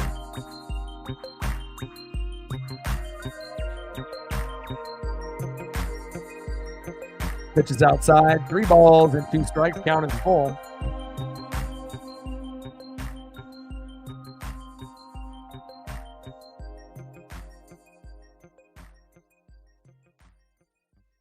I mean, you know, I call a spade, right? I call it how I see it. But the chances of the Mariners coming back in this game is 0%. It's not happening. You know, again, I've been watching this team since 1985. I'm not going to be right every single time on every single prediction, you know, on every single call that I make. But I've watched this team enough this year and every single year to know when we're going to come back, or we have a better feeling that we could come back, or if they're already looking to tomorrow. And, you know, when you have a 3-run blast like that, just like when we ended up having the Muncy 2-run blast yesterday, even if it's the 7th or 8th inning, it's done. You know, like I wish we had the hitters where we could say, nope, we're going to do it. And there is a chance that a miracle happens and we end up tying it and it's 6-6 and we go to extras and we win 7-6. We could end up having that happen. But you might have to have like 1,000 chances, you know, for that scenario to happen for us to be able to come back tonight. So it's like, you know, 1 in 1,000, you know, could it be the one chance out of 1,000 tonight? It could be, but realistically, it'll probably be like all the 999 outcomes. It's not going to happen, man. We just got to hope that we win tomorrow. You know, no body language, no, you know, again, you can tell in sports by looking at the body language if their shoulders are shrugged. You know, if you look at their eyes, you know, the way they're talking to each other, you know, if they know that, you know, this is just, it's done, man. You know, they did everything they could and it still wasn't good enough. And this is one of the best teams in baseball. And, you know, now we just got to hope that we win 1 tomorrow. And I do think that we have a chance tomorrow to win with Logan Gilbert. So it's not like I think, oh, the season's over, the series is over. No, you know, we still got a ways to go. It's not looking good for our playoff chances. I understand that. But again, we don't really know how the Astros are going to finish. They might end up hitting a wall. And if we can just find a way to stay afloat and win some games, you never know. You know, maybe we can get in the last spot in the wild card. Not looking good today, but I'm not going to give up on this team yet. So, or ever. But one thing is for sure, we're not winning today. It's over. We got to wait until tomorrow, and hopefully we get 4 runs, 7 to 10 hits out of Logan Gilbert.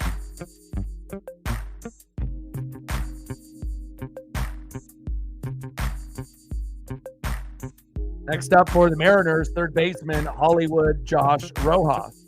And again, this is the type of like prediction that I would love to be wrong.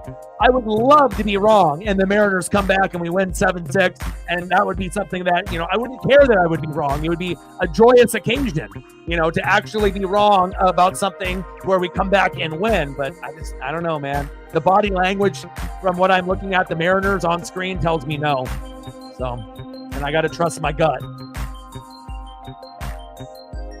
0-1 pitch. Pitch is inside.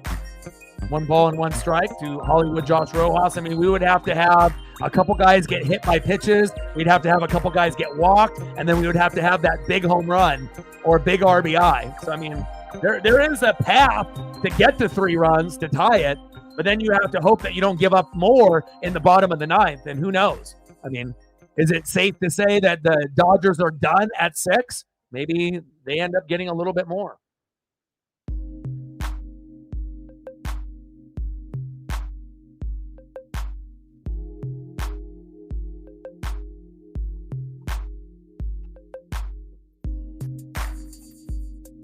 Yeah, the chance of Julio hitting a grand slam tonight is like 1 in a million. Like, there hasn't been anything that he's done in this game to make you think that he would hit a grand slam today, let alone how the hell are we going to get 3 other guys up for him to do that? Rojas, little dribbler. 1 away.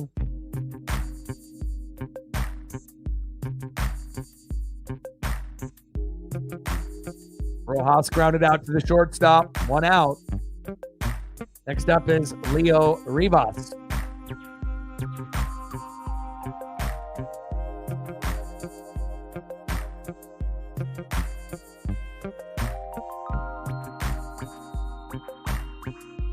I mean, Julio has been good since his first start at DH where he went 0 for 5. He was batting .350 going into yesterday's game, so he's gotten at least 1 hit in every game at DH besides the first debut game where he went 0 for 5. So Julio has been amazing. He's been hot, but, we need more than just Julio. We need a lot of guys to step up, and we're just not getting enough consistency out of our guys.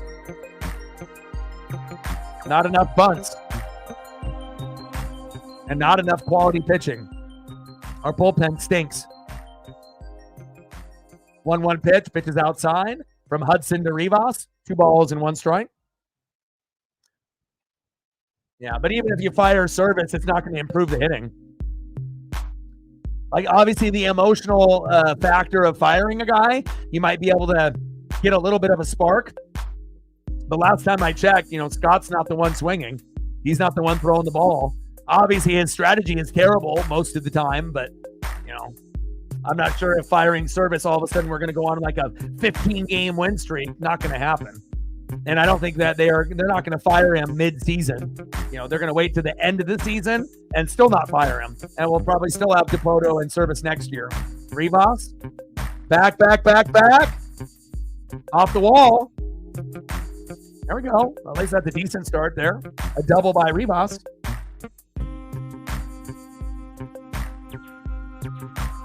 Nice job, Leo.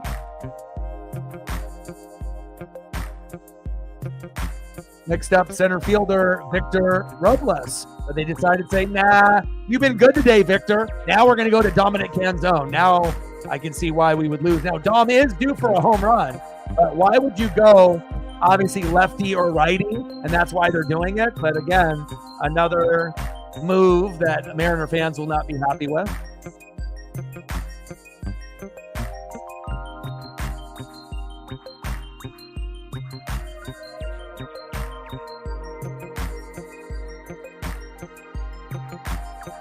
But obviously, Victor running into the wall. I get it.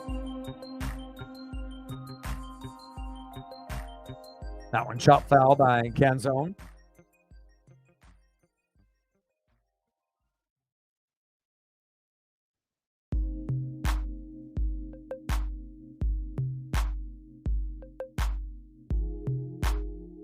Hopefully he's not injured.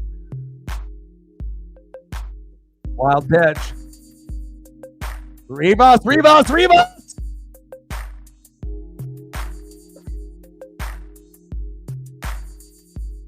even try to be aggressive and steal home, and we can't even do that. Unbelievable. Jesus. Britt in the building. How are you? Britt can't sleep. She's like, I'm thinking about O-Dog.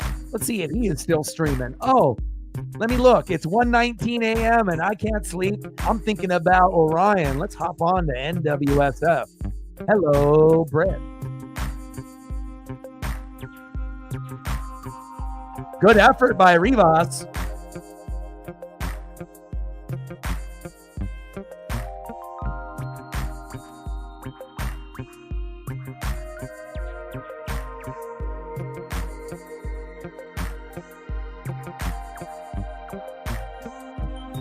I mean, Rivas is the guy to do that, but down 3 runs, that was a dumb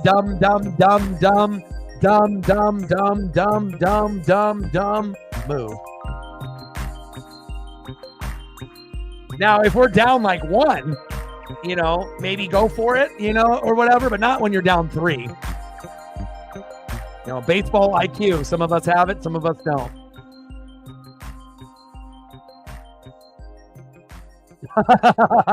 Lies, Brett. How are you?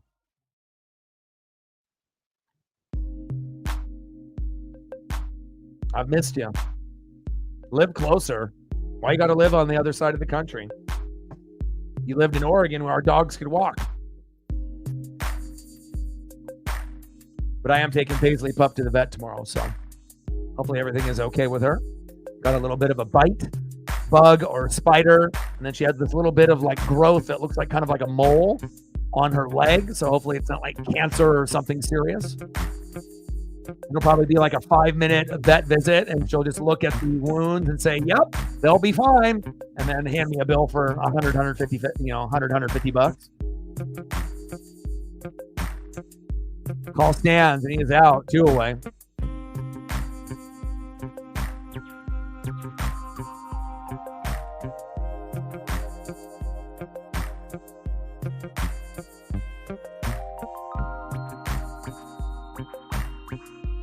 Yeah, I can.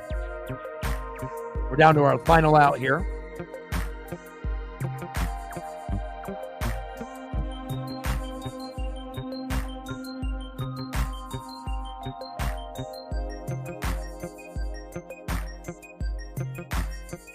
Dom chops that one foul. 2 balls and 2 strikes with 2 outs in the top of the 9th.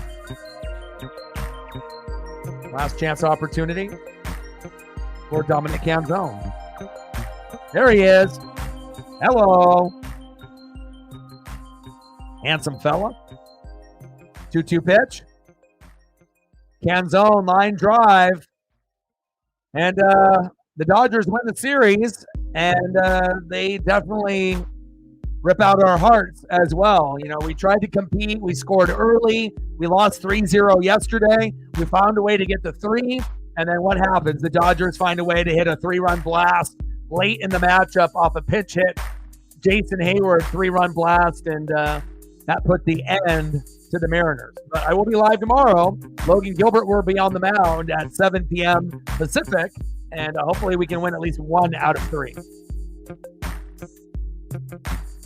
Final score, Dodgers 6, Mariners 3.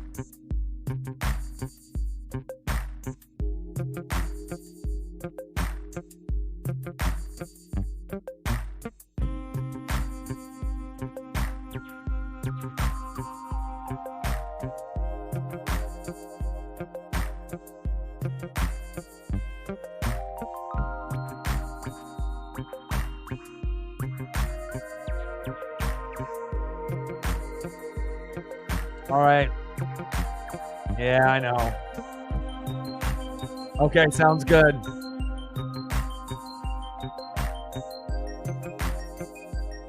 Well, like I said, I would have loved to have been wrong right there, and we could have had an amazing comeback, but sometimes just the writing is on the wall in certain matchups. But hopefully Britt will be able to go to sleep here in a little bit. Hopefully we'll see her tomorrow, maybe a little bit earlier. I miss you.